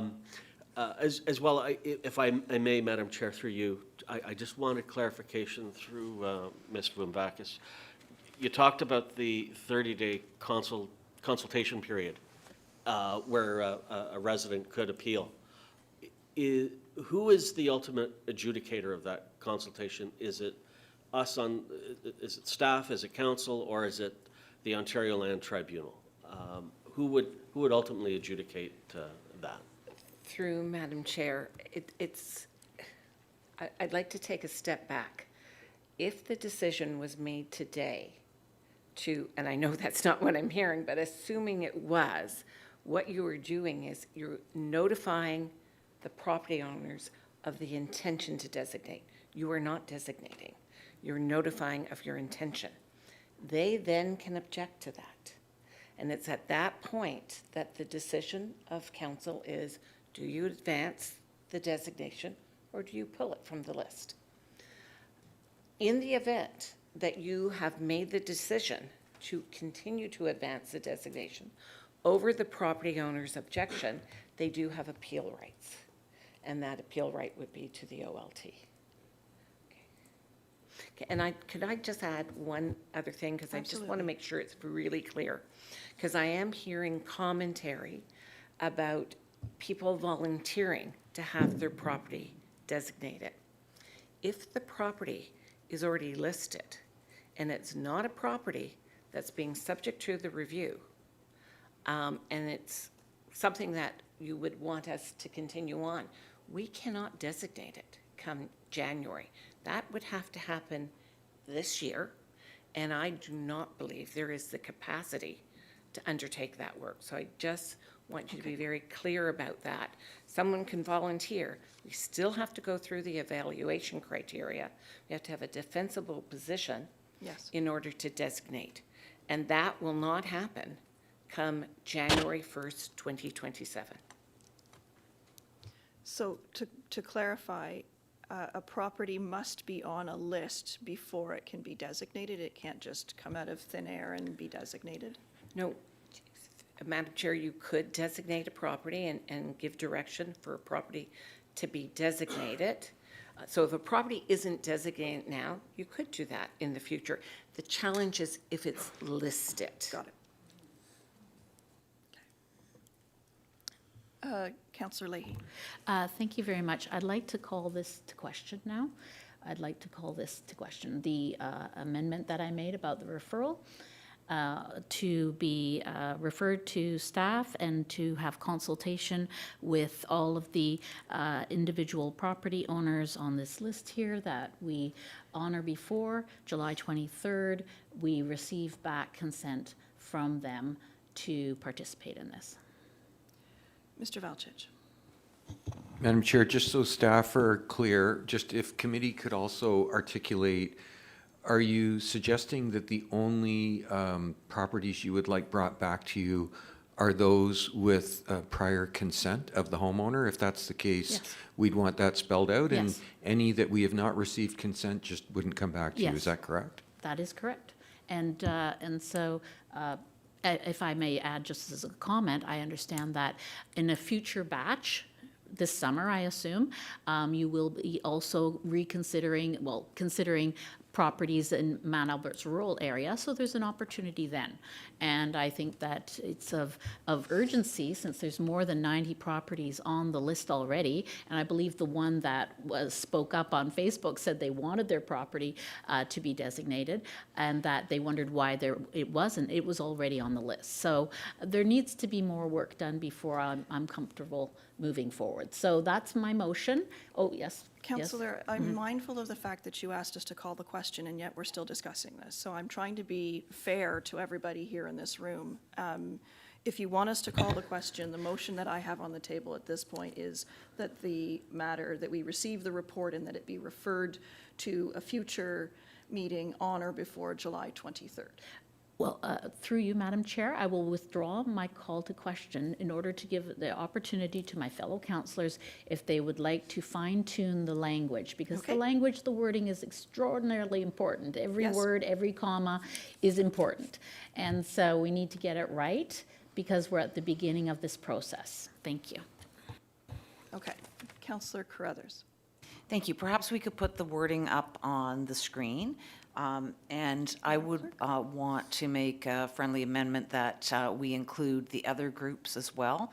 Otherwise, we end up at the next meeting in exactly the same place with a separate list of properties. So, and then we have to defer that. So I think we want to apply the same process to the other groups coming forward. So, Madam Clerk, I think regardless of what we do today, we're going to need to ratify it later this afternoon, even if it's a referral. So I just want to make sure that that's incorporated into the motion. Can you put what you have on so far on the screen, please, Madam Clerk? Through you, Madam Chair, just bear with us. We're just sharing the content on the screen right now. So while the clerk is doing that, I've got Councillor Foster and then Mr. Valchich. Go ahead, Councillor Foster. Thank you, Madam Chair. I may be missing something here, but can someone explain to me why we are going to go against the recommendations of staff, because we want to start the consultation with the individual property owners when that's exactly what this report does. I'm missing something here, I'm sorry. I'm with you, Councillor Foster. Just a moment, Councillor Leahy. Go ahead if you'd like to answer, staff. Madam Chair, to you and members of council, this is exactly the start of the process. It's council making a decision that there is sufficient reason to have these properties designated. The letters go out to the individuals advising them of that. Staff would, I would highly anticipate we would receive calls and questions of members of the public, and then it comes back.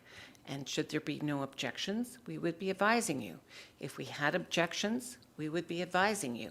And that is the point in time that you make the decision to advance with the designation bylaw on any particular property or the groups of property, or you do not. So this is really the start of the process. Thank you. Mr. Valchich. Madam Chair, just wanted to confirm as well.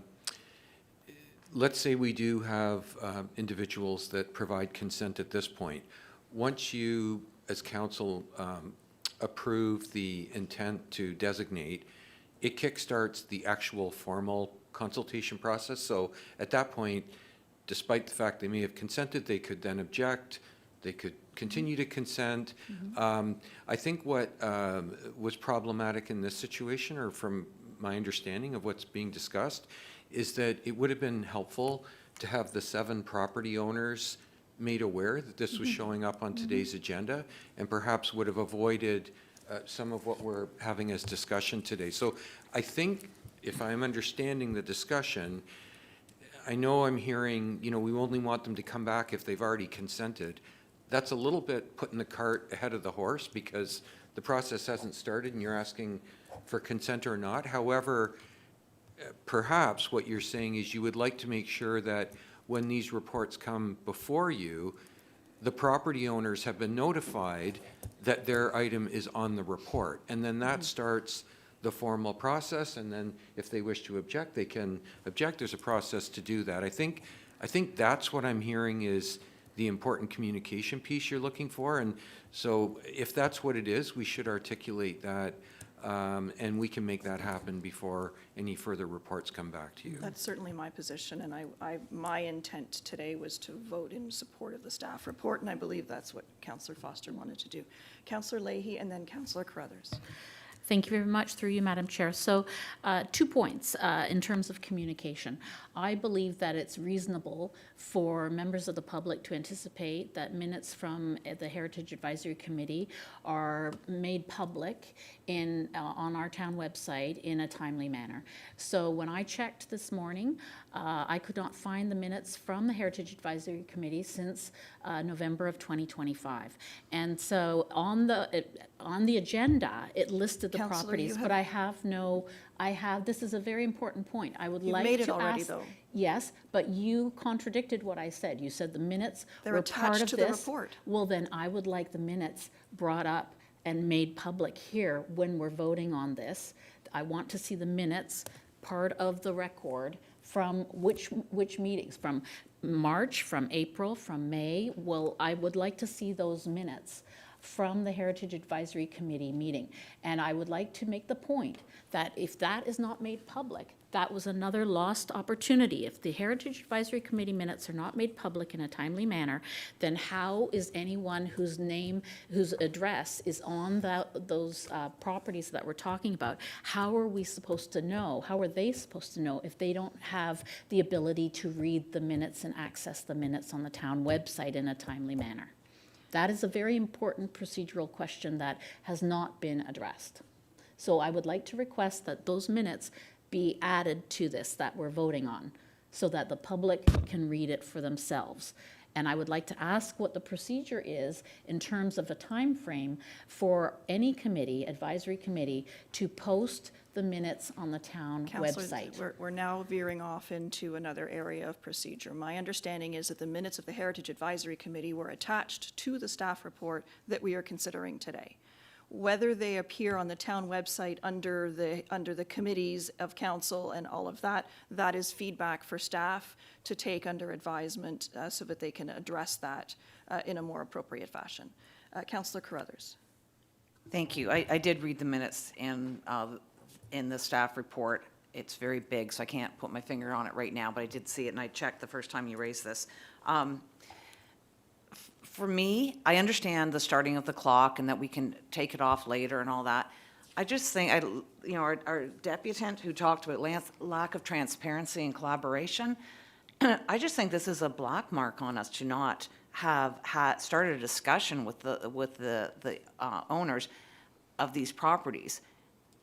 I don't think people go digging for minutes. I agree with your point, but it shouldn't be on every homeowner to go digging for minutes, either looking at our agendas or the Heritage Advisory Committee minutes, that if we are discussing anyone's property, a discussion should happen with them ahead of time. And that didn't happen, and so that's why I'm in favor of the referral. And hopefully we can do that with the other properties. But I did have a shift in thinking after hearing from our CAO that maybe they do all come back with a description of what the discussion was. So if somebody, like, I would like to know, couldn't get a hold of this person, they didn't respond to phone calls or a registered letter, this person said absolutely no way, or this person said they would think about it depending. So I think it's not a black or white, they gave consent, they didn't give consent, but it's more of a feedback on what came out of those discussions. So I'm not sure if we have to amend the motion or not. And Madam Chair, I'm just wondering, there's a lot in this. I'm wondering, right before we vote, if maybe we want to just take a 5-minute recess to just check the wording on it, make sure staff are comfortable with the wording, because I don't want to get this wrong, knowing that we're really up against the clock. So I think a 5-minute recess right before we're ready to vote to check the language in the motion, unless staff and everyone's comfortable. Just a suggestion. So at this point, we have a resolution on the screen that the presentation and report be referred to staff to facilitate consultation with the impacted property owners and report back to a committee of the whole meeting on or before July 23rd of properties that have received. So I think that's of properties that we can delete that piece, I think, because we are facilitating consultation. And that this resolution be adopted same day on June 2nd. Mr. Valchich. I like the idea of a brief recess just to tweak the wording if required, because I would suggest you might want to say something to the effect, we're making this up in real time, and to ensure that any properties referenced on future reports, that the homeowners have been notified in advance. I'm not in such. favor of calling a recess so we can discuss how we're going to make a resolution in council, in this chambers. I apologize, but that, I think if we need to do it in real time, we need to do it in real time and not in a recess. That's not transparent. So, Madam Chair, I certainly Yes. fully will sort of respect your decision on it. This was not an attempt to be non-transparent. It was just to give some thought and brainstorm a little bit with staff to provide something that would come back very transparently that you would vote on. But we'll certainly take your guidance, and we'll support you any way we can. Okay, so at this point, we have a resolution. I believe it's moved by Councillor Leahy. May I also suggest that we introduce a clause that we request that staff carry out the same process for all of the properties being considered for designation, and so that we're now hitting the reset button on how we conduct this process. So at this point, we've got a motion on the table. Is that okay with you, Councillor Leahy? Through you, Madam Chair, yes, I'm agreeable to that. Thank you. So at this point, I'm not sure I'm comfortable with this, of properties that have received consent of residents to proceed. That I think is confusing. At this point, the way it would read is that we've got, that it be referred to staff to facilitate consultation with the impacted property owners and report back to a committee of the whole meeting on or before July 23rd, and that council requests that staff carry out the same process for all other properties that are being considered, and that we adopt this at our council meeting on later today. So we would be removing of and proceed from the first clause. Any further discussion on that motion?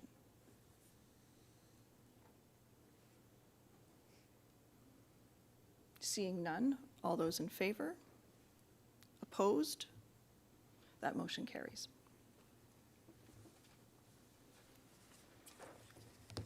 So it is now 11:44, and now I'd like to call a brief recess.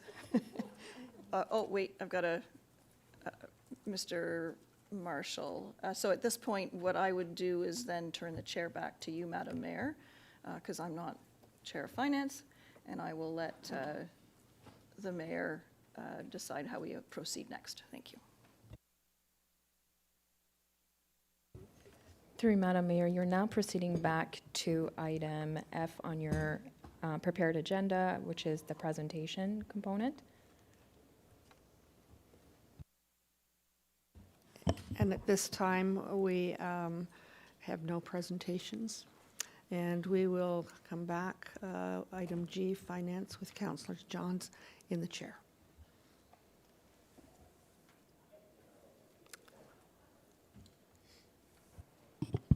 Thank you, Madam Mayor. So for item G, we have a finance presentation and report of the draft audited financial statements. And so, Mr. Marshall, if you'd like to lead us through this. Thank you, through you, Mr. Chair. So KPMG is the town's external auditor, and they've completed an audit of the 2025 financial statements. I believe Mr. Travers, Kevin Travers, is here from KPMG, and he's patiently been able to wait and present the findings of his audit to us. And before he does that, I would just like to thank him and his team for the cooperation and professionalism that we showed throughout the audit. So audits can be pretty contentious, but I believe our teams worked well together and dealt with any challenges to ensure that the audit was completed successfully and with few, if any, issues. So with that, I'd like to turn it over to Mr. Travers. Thank you very much, Warren. Good morning, everyone. I'm going to speak to the audit findings report. I don't intend to do a page by page by page. I will hit what I consider to be the highlights of the document, and then certainly I'm happy to respond to questions you may have at the conclusion of the formal part of the presentation. If I could ask us to move to slide number 4, please. It's entitled Audit Highlights. Yes, that one there. Right. Thank you. So this slide gives an indication of the types of items we're going to speak to today at a very high level. With respect to some key items there, you'll see that the radio buttons for misstatements, both corrected and uncorrected, as well as control deficiencies, is turned off. So what that means is during the performance of the audit, we did not encounter any misstatements that were either corrected or even uncorrected by management. That's a good news story. That means we didn't encounter any errors in the process of performing the audit work. You'll also see reference to control deficiencies being turned off. That means we did not encounter any significant deficiencies in internal controls. Now, that's a good news statement to be certain, but I do want to provide the caveat that our objective, of course, is to provide an opinion on your financial statements as a whole, rather than to provide an opinion on your internal control environment. However, we are required to have auditor-level knowledge of your internal controls, and if we believe that there is a significant deficiency, we would have reported that. Similarly, often is the case if you encounter misstatements during the performance of the audit, they typically arise because there is a performance improvement opportunity with respect to controls. So it does certainly go hand in hand that by virtue of the fact that us not encountering any errors, that leads to us not offering any suggestions for improvement with respect to internal controls. If I can move to the next slide, please. Actually, we'll skip 2 slides. Go to status. Yes, thank you. So the audit is complete. So from the timing of when this work was and this report was prepared, most of the items in here have been covered off. So the only items outstanding is we are still waiting on one response back from what's called a legal confirmation, and we are hoping to get that today. And then, of course, completing our conversations with this group today, and then understanding that council has approved the financial statements. At that point in time, we will receive from management their signed representation letter, and we will issue our signed unqualified or clean audit opinion. If we could move to the next slide, please. So one of the requirements under our standards is to report back to this group if there's any change from our initial planning process to how we planned the audit and to how we actually had conducted the audit. We did increase materiality as a result of the year-end actual revenue compared to what our expected revenues were going to be for the year. Not a significant change, but again, we're required to communicate that back to this group. If we could move to the next slide, please. Professional standards require that we presume that there is a risk of management's ability to override internal controls, and then those standards require that we design and perform procedures to sufficiently mitigate that risk to an acceptably low level. So it's not a risk that we consider to be particularly or specifically elevated in the case of East Gwillimbury. It's just that standards require us to presume that the risk is present. This slide just gives you an indication of the types of procedures that we performed and that, in fact, there were no issues noted. If we could go to the next slide, please.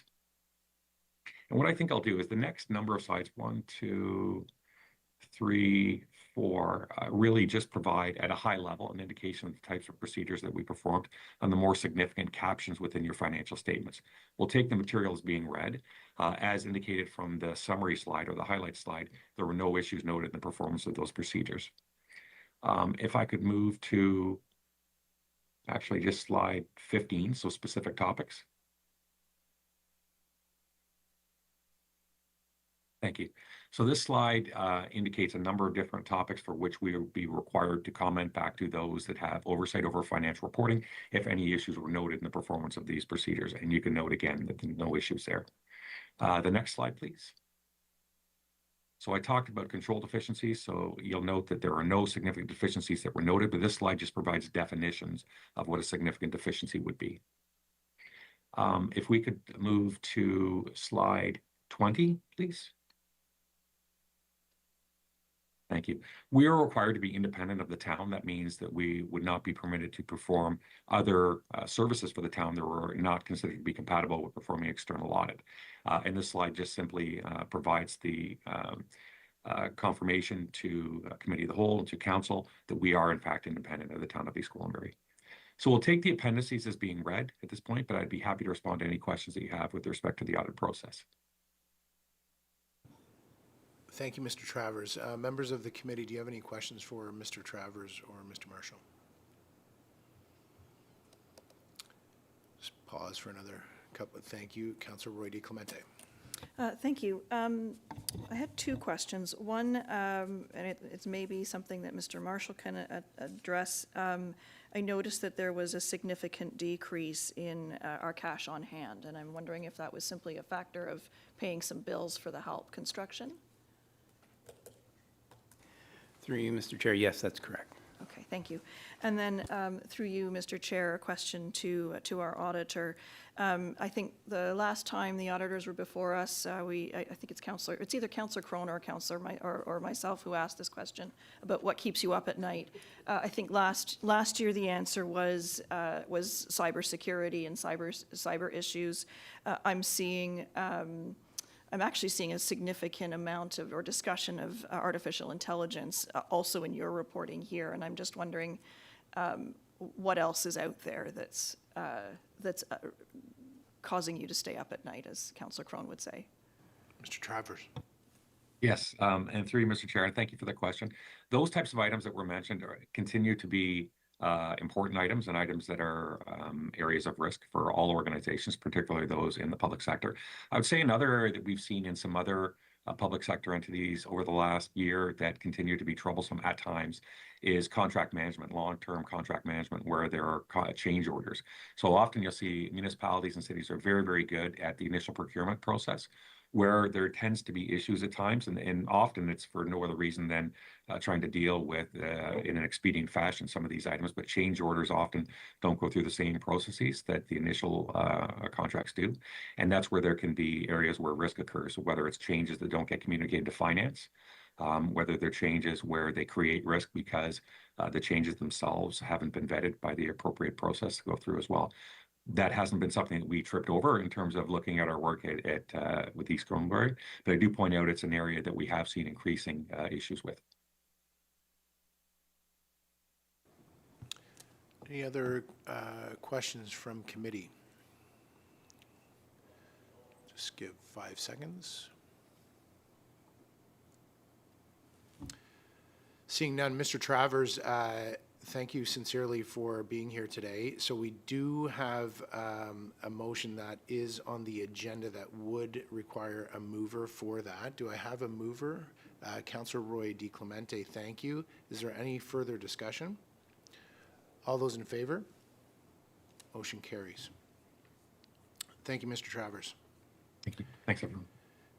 If it pleases the committee, we do have 2 other items just to move through, and then if it's desired to be able to pause. So we have Finance Report 2026-5. It's the delegation of authority on property tax arrears extension agreements. Mr. Marshall, if you'd like to speak to this. Yes, thank you, through you, Mr. Chair. So town staff have consistently worked with property owners who have expressed concerns about their ability to pay their tax bills. The tax arrears extension agreement that's outlined in this report is another tool that can help property owners facing financial challenges meet their tax obligations. So through the Municipal Act, each one of these potential extension agreements must be approved by council unless council delegates that to staff.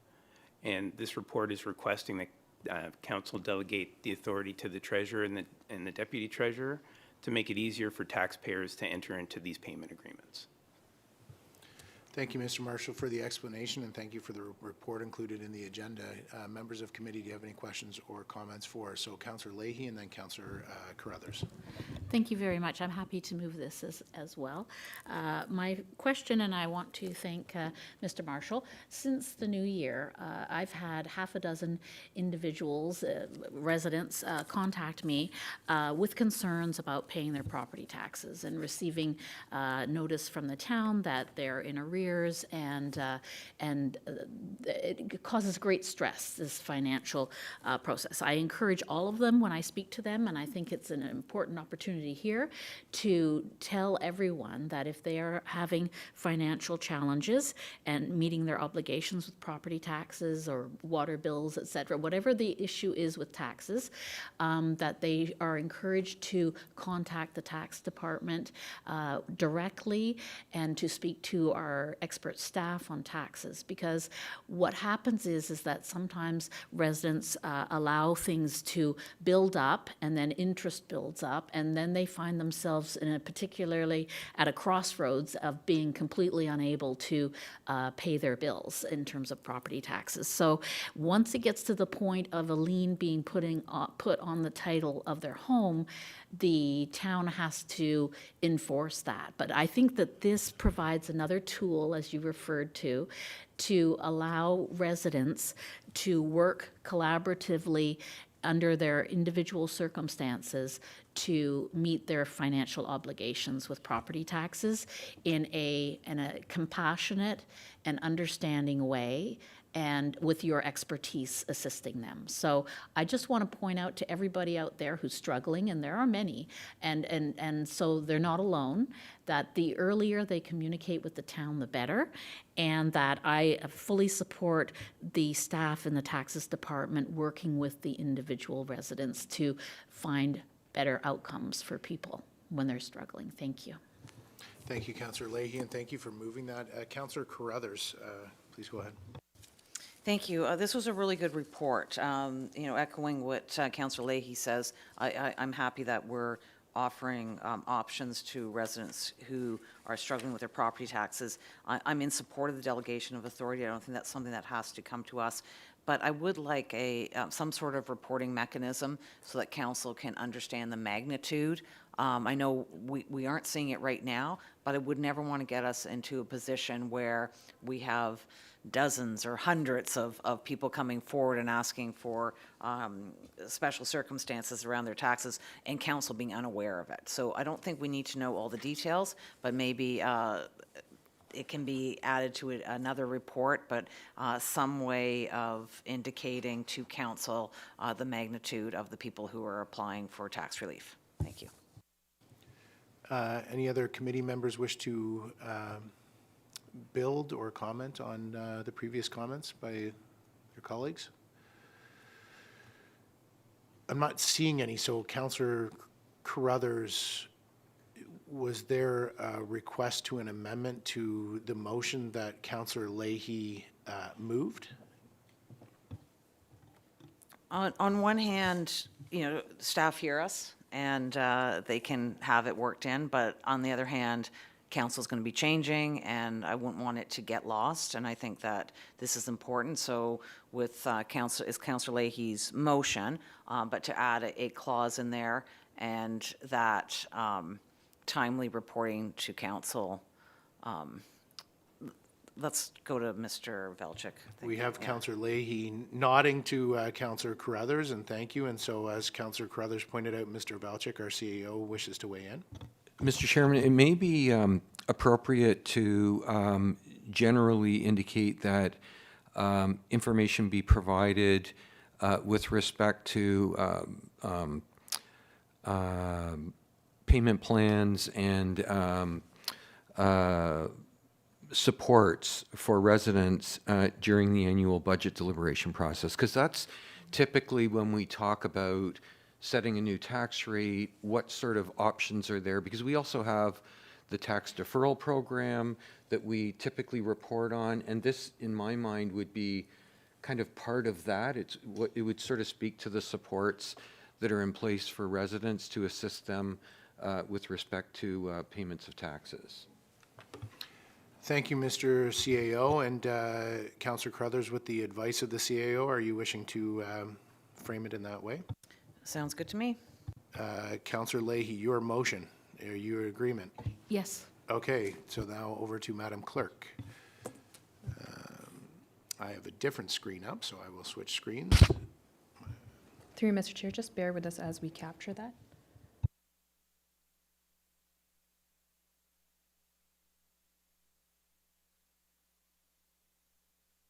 So the addition that Madam Clerk has added is an additional clause that says that information be provided with respect to payment plans and supports for residents during the annual budget deliberation process. I'm seeing nods.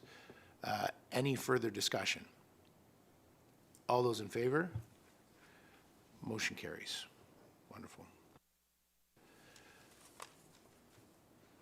Okay, switching my screens here on my computer.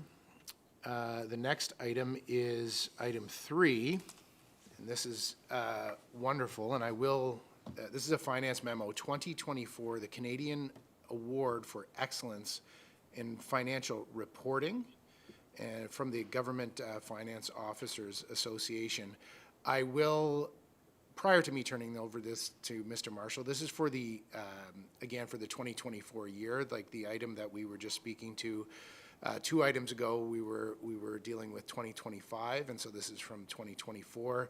And I just want to say sincerely to Mr. Marshall and his team, congratulations. There are something like 3,700 municipalities across the country, and the fact that our municipality has once again been identified for excellence in reporting. This is not a small thing, and our team should be extremely proud. And I'm sure Mr. Marshall will want to echo that, but he shouldn't need to deliver his own self-congratulations. So thank you sincerely. You are standing out across the country. Mr. Marshall. Thank you. Through you, Mr. Chair. Yes, I'll try not to self-congratulate, but I would like to extend a thanks to the team that put this together, our communications folks and our finance team, and in particular our Deputy Treasurer Valadima, who coordinated this and put this all together. It's a big effort, and it's very important to show transparency and a clear picture and understandable picture of the town's financial position. And it's a big effort, and I'd just like to thank her for her efforts and the rest of the team. Wonderful. So I would need a mover for this motion before speaking to it. So Councillor Carruthers, thank you. Do any other members of committee wish to speak to the item? Seeing none. All those in favor? Motion carries. Wonderful. All right, Mr. Marshall, is there anything else prior to me turning it back to Madam Mayor? Through you, Mr. Chair, nothing at this time. Members of committee? Seeing none, Madam Mayor.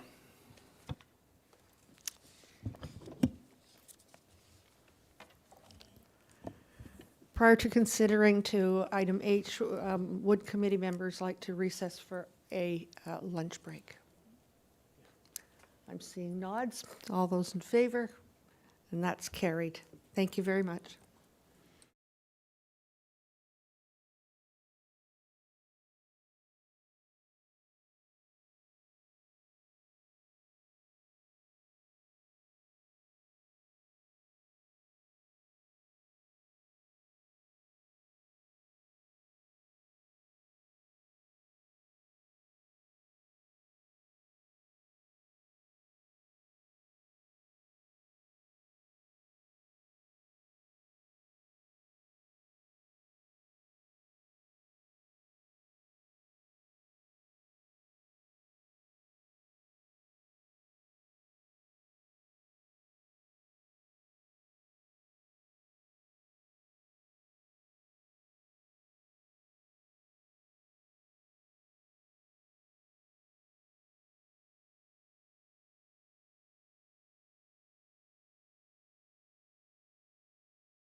will now resume the balance of today's committee meeting, starting with the item H, Development Services, with Councillor Roy-DiClemente in the chair.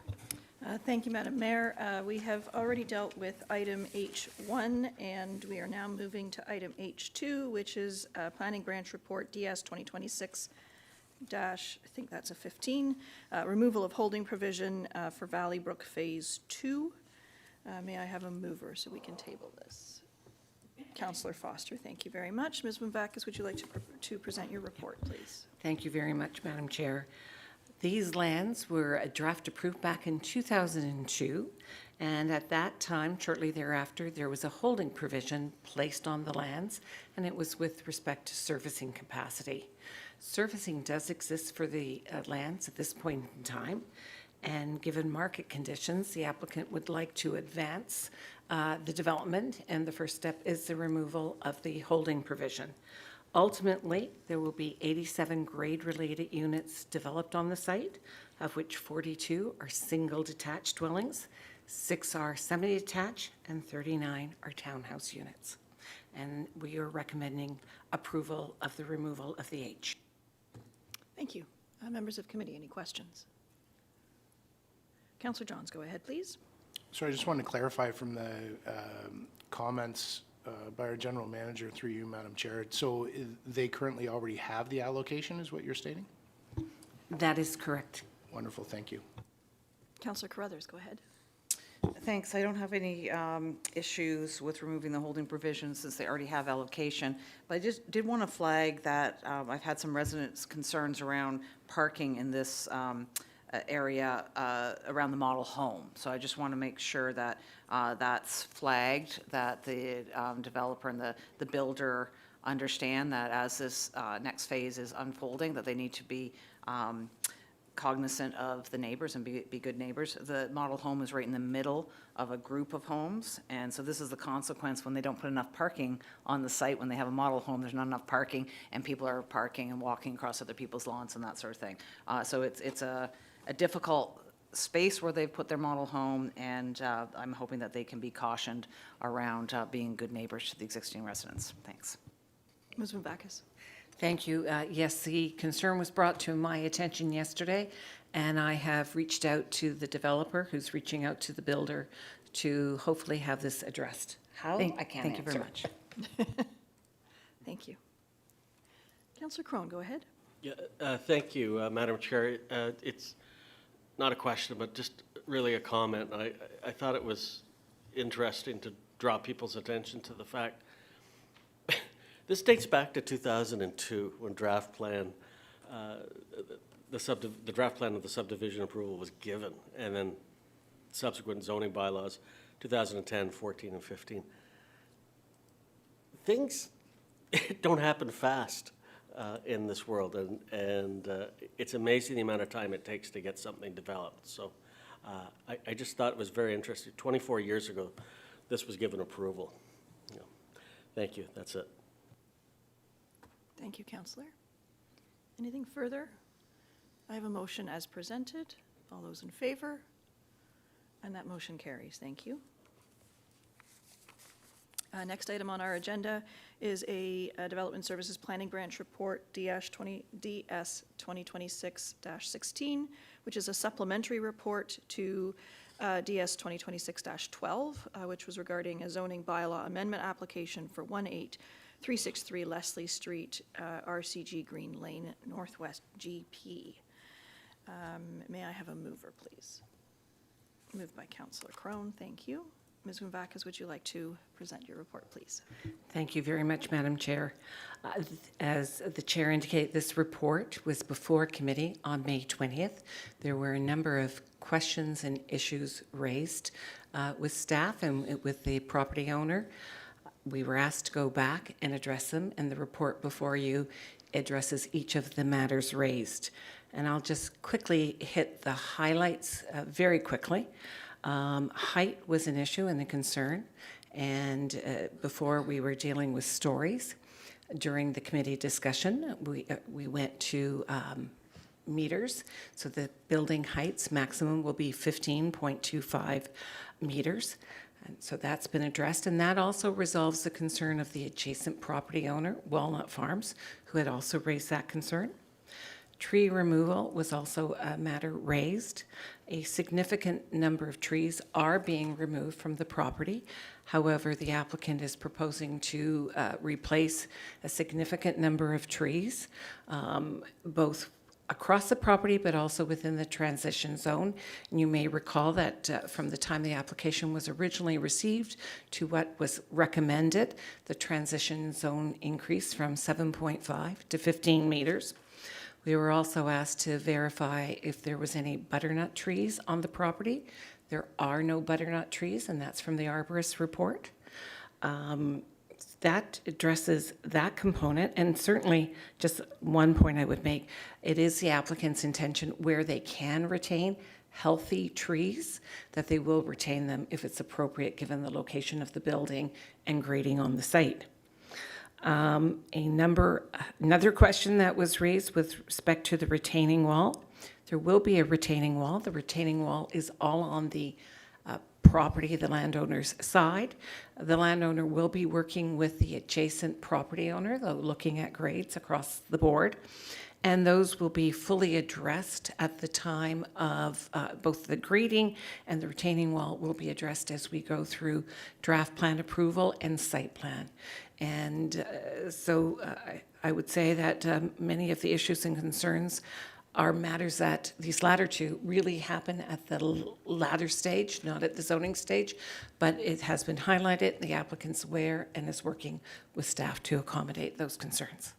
Thank you. Can you clarify for me, Ms. Mvakis, the retaining wall, you said it's entirely on the applicant's lands.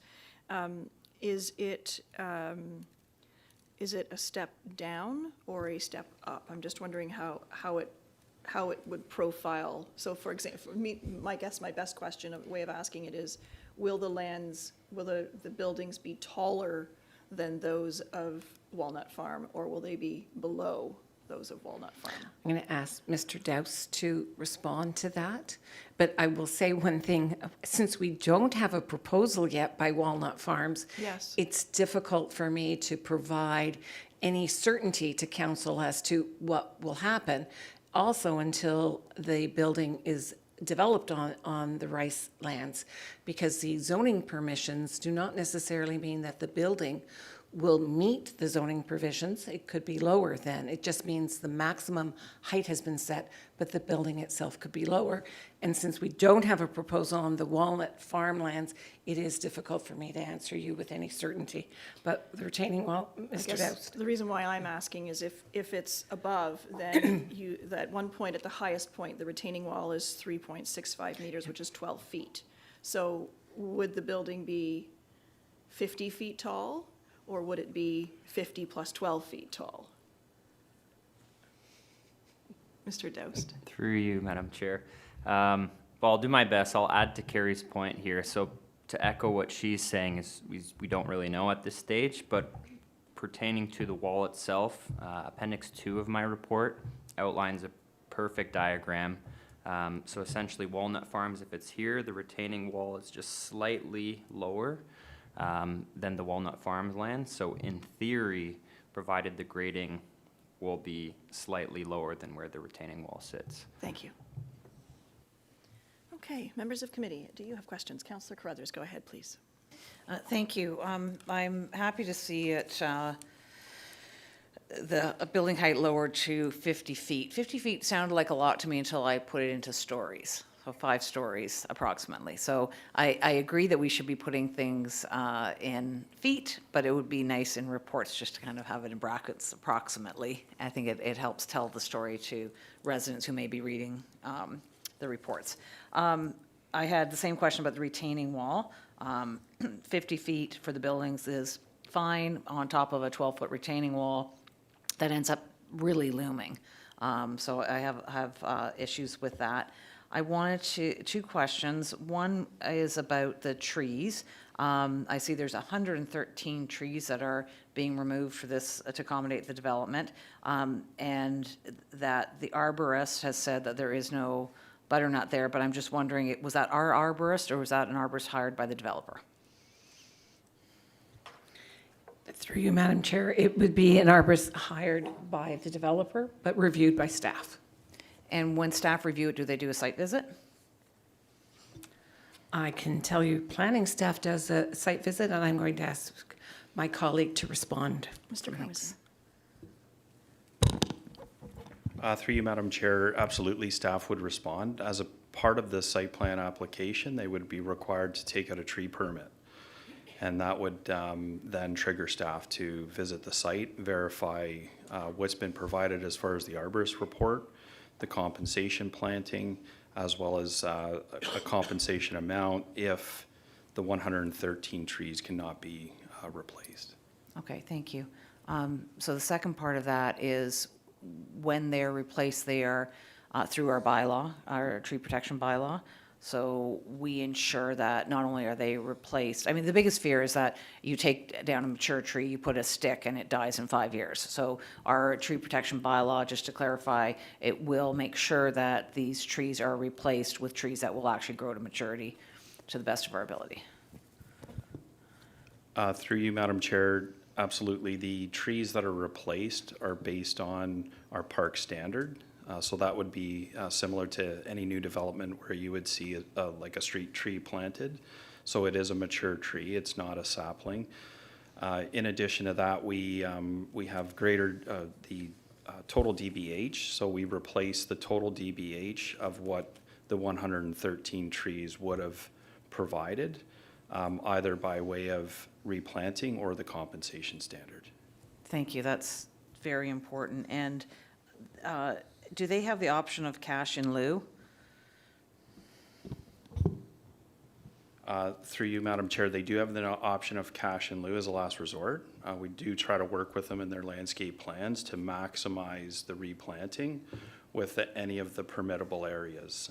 There are some areas where we simply can't plant trees, obviously. Yeah. But we do try to maximize all of the areas within their landscape plans to replant, you know, the 113 trees that would be removed.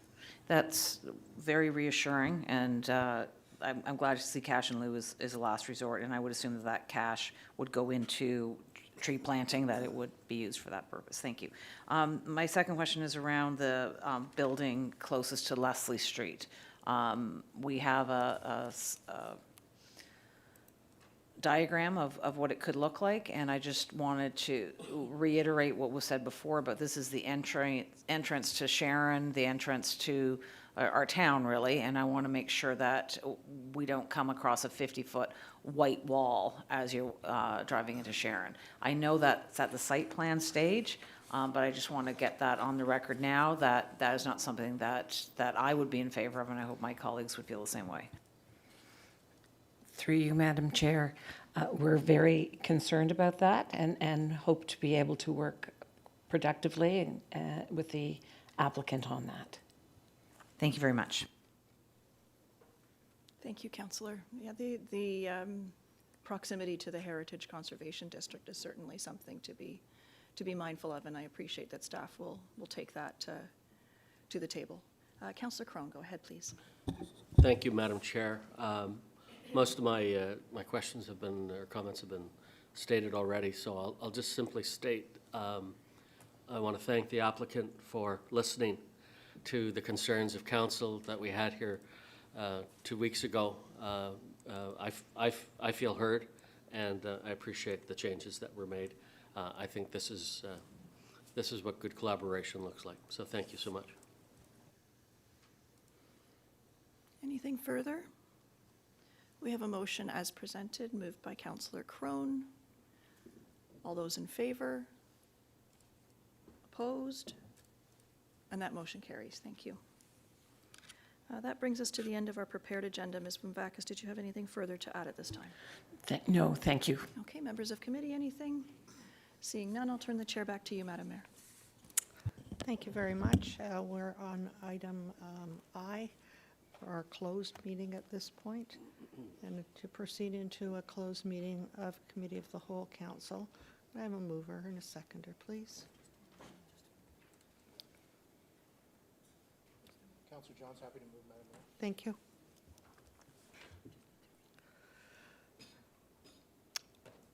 Moved by BJ, be it resolved that committee proceed into a closed meeting of Committee of the Whole at 1:16 p.m. To deal with the following matters: a position or plan, procedure, criteria, or instruction to be applied to any negotiations carried on, to be carried on by behalf of the municipality or local board, Municipal Act Section 2392K, non-competitive waste collection agreement extension. All in favor? Thank you. That's carried. Madam Mayor, just bear with us as we transition into a secured closed meeting. Just, it's going to take us a couple minutes. Thank you.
and we're live at this point to rise and report from our closed meeting of Committee of the Whole Council. And could I have a mover? Councillor Roy-DiClemente.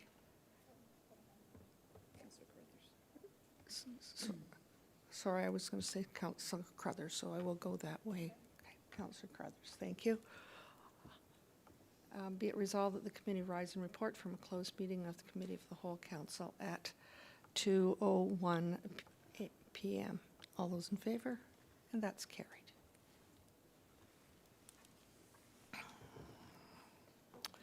Item J, Engineering and Public Works with Councillor Leahy in the chair. Thank you. Through you, Madam Mayor. So item J on the agenda, number 1, is the Engineering and Public Works Report, EPW 2026-12, the Waste Collection Extension Negotiation. And there are several parts to this, so I will read them aloud. That be it resolved that Engineering and Public Works report dated today entitled Waste Collection Extension Negotiation be received, and that Council support a non-competitive extension of the current waste collection contract with GFL Environmental for an additional maximum period of 1 year and 9 months to the existing contract to provide for service continuity until the new N6 waste collection contract is in place, and that Council delegate authority to the General Manager of Engineering and Public Works to execute the extension agreement with GFL based on the terms set out in this report and to the satisfaction of the Town Solicitor, and that staff be authorized and directed to do all things necessary to give effect to this resolution. Can I have a mover for this, please? Councillor Crone, thank you very much. And General Manager Mike Molinari, would you like to speak to this item? Yeah, thank you, Madam Chair. So the N6 have negotiated an extension to the existing waste contract with GFL to bridge the gap to the start of the next long-term contract. This will provide sufficient lead time for the successful proponent to acquire the new fleet of waste collection vehicles and commence the new program and contract. The N6 are seeking approval from their respective councils in order to make this happen. So happy to answer any questions.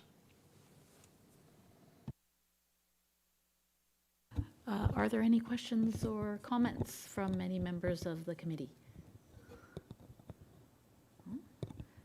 Seeing none. General Manager Molinari, is there anything else that you would like to add before we vote? Nothing further at this time, thank you. Thank you very much. So I'd like to take a vote on this, please. Councillor Crone moved it, and all those in favor?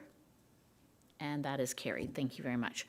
And I will move on to item number 2 now, which is Engineering and Public Works Report, EPW 2026-09, the Annual Safer Streets Program. And we have some recommendations here listing specific streets and what actions are being taken.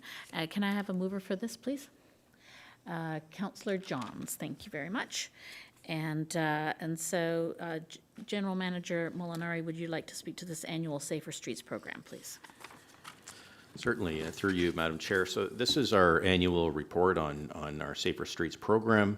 There are a number of 2025 projects that are either complete or that are currently in progress. Some of the highlights, I won't go through all of them, include the pedestrian crossover, Centre Street and Vivian Park Drive, that'll be completed with our revitalization project.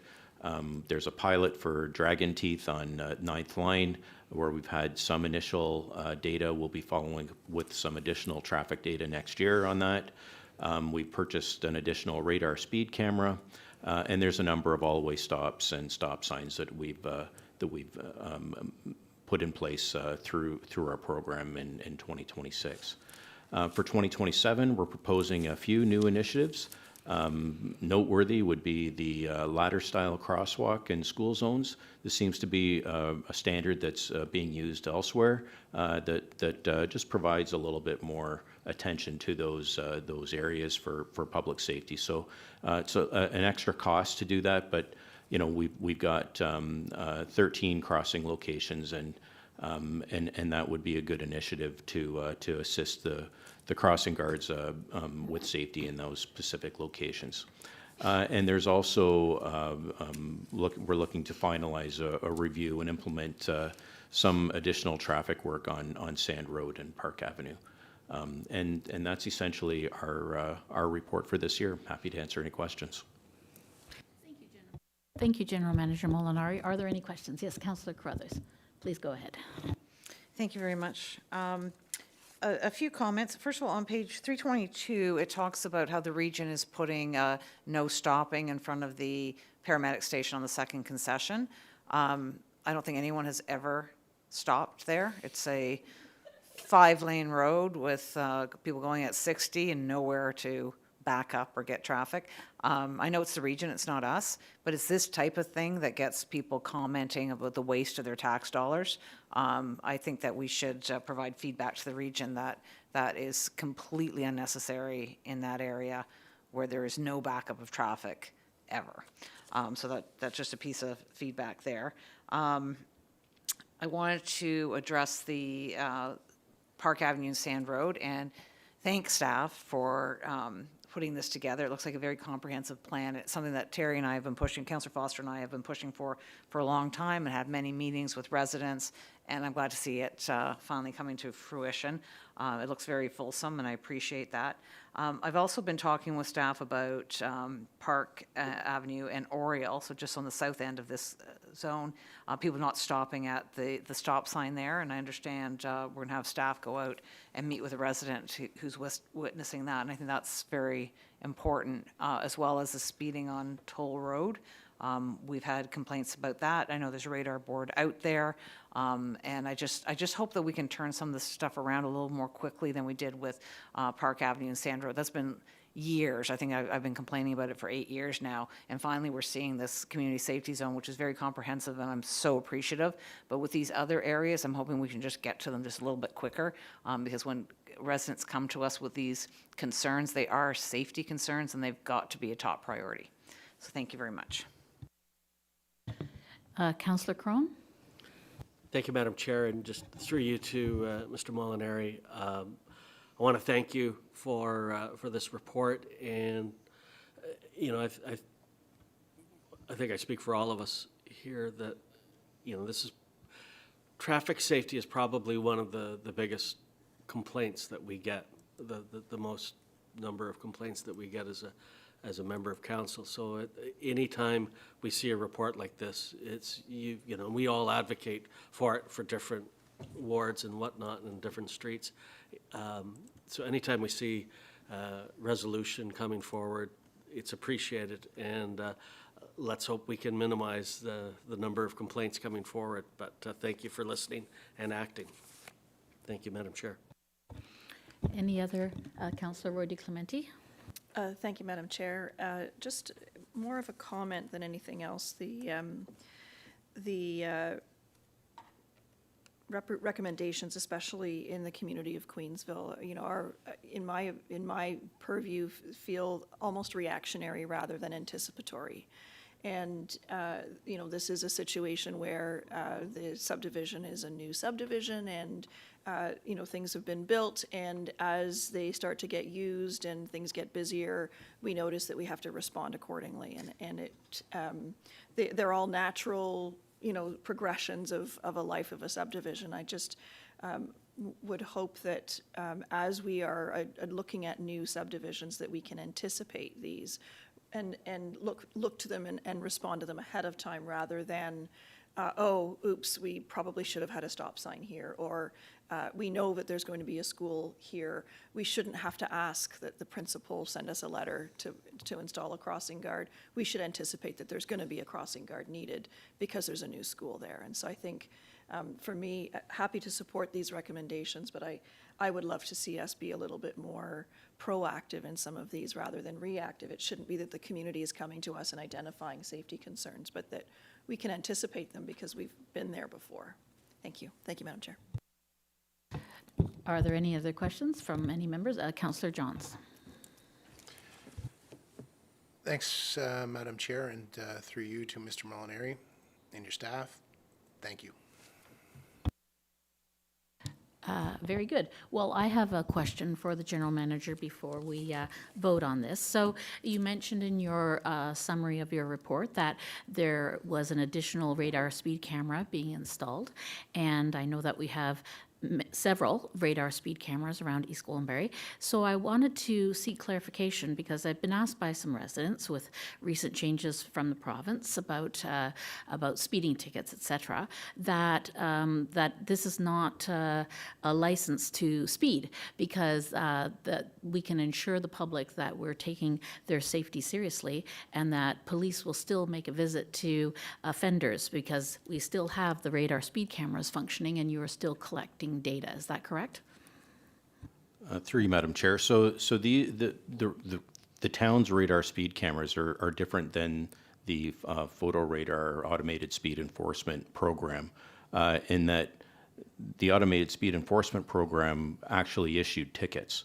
Our program doesn't issue tickets, but what it does is it goes through the Road Watch program, and if there are certain vehicles or individuals that are excessively speeding, YRP will intervene and potentially write them a letter, knock on their door, or talk directly to the owners of those vehicles. And so it's a slightly different program, but it is a very valuable tool in that oftentimes with traffic engineering, you implement things that impact everybody. And with these camera radar boards, you're actually targeting and you're going after the individual offender. So that is a nuance, but it is a very good way of looking at public safety and addressing problems with directly with those people that are actually offending the worst. So that's the nuance between the two.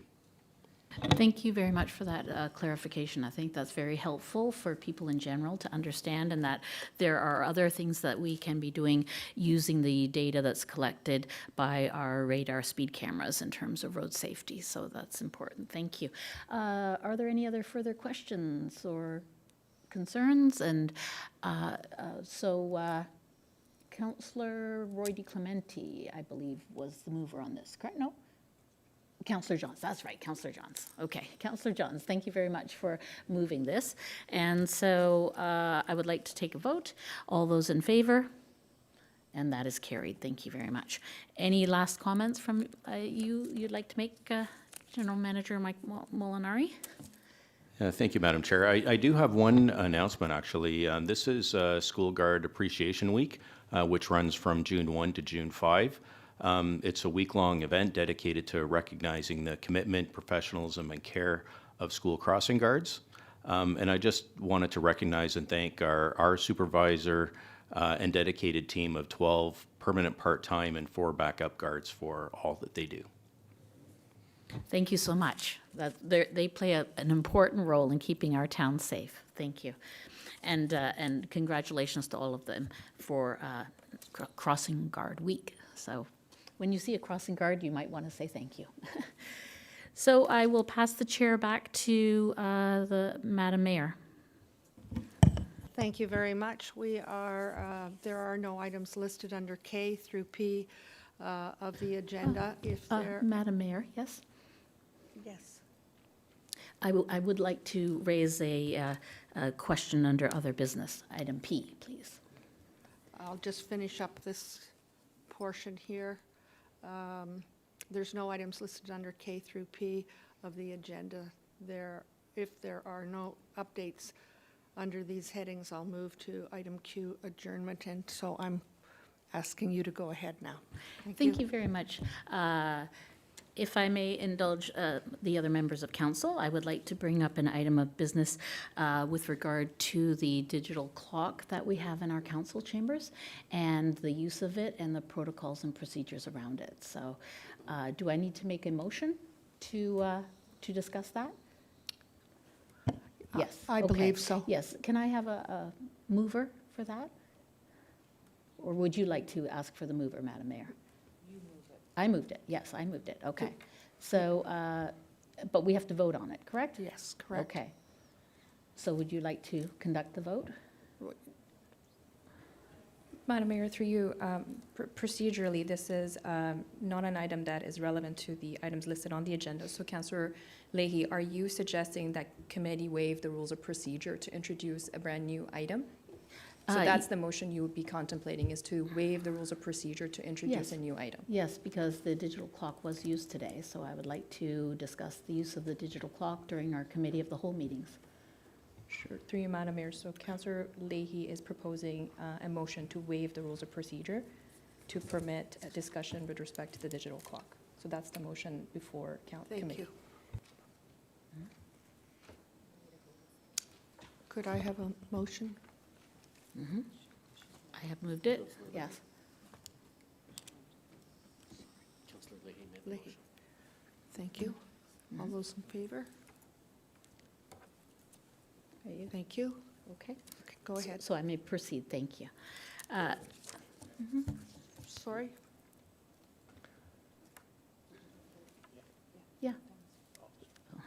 So my question is with regard to the procedure of the use of the digital clock in council chambers, and specifically during committee of the whole meetings, but in regard to any other meeting when we have deputations being made or councillors speaking. And I ask this because of past experience on May 20th, when the clock was not started in the council chambers in a public statutory meeting in accordance with how it had been used in previous public statutory meetings. And I want to understand what the procedure is officially at the town of East Gwillimbury with who controls the digital clocks in the council chambers, and that it is always used consistently. So my question is, who controls the digital clocks in the council chambers, and why was it not used on May 20th? Go ahead, please. Through you, Madam Chair, perhaps I can help address a part of this. So the digital clocks were introduced into the chambers to allow the chair to be able to have access to a tool that was visible by all members of council, as well as individuals that are at the lectern making presentations, deputations, or through the statutory public meeting portion. It has been piloted out for a couple of meetings. It is a fairly new technology. However, the chair of the meeting is the individual responsible to ensure that they provide the prompts to staff to assist with the breakdown of the clock. So typically the chairs in the past have used their phones or a digital device for those purposes. So really, at this point, now that we have the technology in place and we have been piloting it for a duration of time to ensure that we fully understand how it works, it would really be working with the chair to trigger those times. In past practices with East Gwillimbury Council, the timer usually only starts when individuals are at the lectern to make presentations, deputations, or through the statutory public meetings. It is up to the chair's discretion to decide if they would like to, for instance, keep other members of council on track with their time. But overall, I can say that procedurally, it would be the chair who prompts it, and staff in the chamber will assist with the countdown timer. Hopefully that provides a little bit of an overview. Thank you very much. I have one follow-up question. So in terms of best practices, I'm aware that the school boards have a designated parliamentarian who is, that's their task, to time deputations and time presentations, et cetera. They are responsible because then it is executed in an unbiased manner, potentially. So sometimes our meetings get contentious, and with deputations in particular, I think it's proper to be using it, this is my position and opinion, so that regardless of who the deputant is or who the councillor is speaking, that it is always at arm's length, rather than being down to the individual chairs to prompt the clerks to use it. So I would like it noted for the record that that it had been used consistently for 2 previous public statutory meetings, but on the evening of May 20th, it was not used, and when I looked at the digital clocks in the council chambers, I noted that it had not been started when I started speaking. So, and I had been not alerted to the fact that anyone was timing me. So I think it's very important in order for consistency that we follow procedures. Thank you very much. Thank you. Question. Thank you. I believe it was used during the public statutory meeting. I think you're talking about so the public statutory meeting was on the developments. I think you were talking about when you were speaking, which was not the public statutory meeting, but just the municipal council meeting. So when councillors are speaking, my question is, do we want staff to be starting the clock every single time we speak? Because that would be a change in practice. And when you talk about best practices, I think it's important that we all follow the procedural bylaw, that we limit our comments to 5 minutes. And if we all do that, then there's no need for that. Well, that's my comment. Through you, Madam Mayor, if I may follow up. Go ahead, please. I was observing, and as far as I am aware, and we can go back and look at the videos and look at what was going on in the council chambers, there were deputations made and the clock was not being used. The digital clock was not being used in the council chambers on the evening of May 20th consistently. So that is what my concern is, and I believe that if every other municipality around us, or almost all municipalities around us, I'd have to do a study, but I have confirmed that at the school board, they do indeed have a parliamentarian who is in control of the timer for the digital clocks, so that there's never any question or concern about that. So thank you very much for listening to my other business, and I appreciate my colleagues allowing me to discuss the issue of the digital clocks in council chambers. Thank you. Thank you. Yes, go ahead, please. My question was, are we asking staff to start the clock every time a member of council speaks? So you said when you were speaking, so there are 2 separate issues here. One is at the lectern. I agree 100% that we should, if people are at the lectern making deputations during a statutory public meeting, staff should be starting the clock. Agree, we can put that aside, we're in agreement with that. What I'm asking is, you referenced when you were speaking, and I'm asking, are you asking our staff to start the clock every single time we speak? That's my question. Through you, Madam Mayor, the clerk made it clear that it's at the chair's responsibility to prompt the clerk to use the digital clocks. So that, I think the clerk made it very clear that it should be whoever's chairing. Perhaps our CAO can help clarify. Please. Madam Mayor, first of all, thank you for sharing the perspectives all around on this. Just a little bit of the rationale for why these were installed in the first place. Part of it was to assist the chair and members of council, but part of it was, if you're standing at the lectern, the individuals relies on the chair to say, I just want to let you know you've only got 30 seconds left.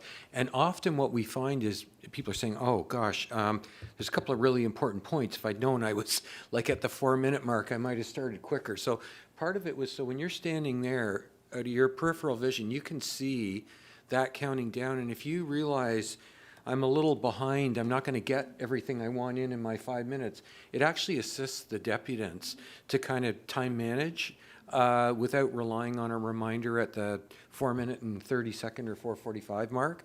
In terms of starting the clock every time a member of council speaks, that's something you could do. I'm not sure I would recommend that. And what I also could say is, hearing the feedback, which we appreciate, perhaps as we have further discussions on procedure bylaw updates and future discussions on improvements to procedure, that's where we could flesh out a little bit, perhaps standard protocols around the use of the technology. And sometimes you're going to want it to be formalized, and sometimes you're likely going to want the chair to have a little latitude. So, but thank you for sharing those thoughts. Through you, Madam Mayor, if I may wrap things up by saying, yes, it would have been very helpful to me, as my assumption was in previous public statutory meetings when I was looking at the digital clock, if it had been started. And I was unaware that the chair was using their own personal device to time me. And I think for everyone's benefit, if we had a standardized, consistent use of the timing of the clocks during public statutory meetings, that would be very helpful. Thank you. Councillor, go ahead, please. As far as having clocks started when members of council speak, I don't think it's necessary if members of council adhere to the procedural bylaw and simply keep their comments to 5 minutes. If there's a situation that requires someone to speak for longer than 5 minutes, which is actually a fair amount of time, then it makes sense for someone to say, I'm going to need more than 5 minutes, and ask for a waiver of procedure as we've done today. Thank you. Thank you. Other comments, questions? Not seeing any. I'm down the agenda item Q, which is the adjournment. Mover and a seconder, please. Councillor. Thank you. Be it resolved that the meeting of the Committee of the Whole adjourn at 2:26 p.m. All those in favor? And that's carried.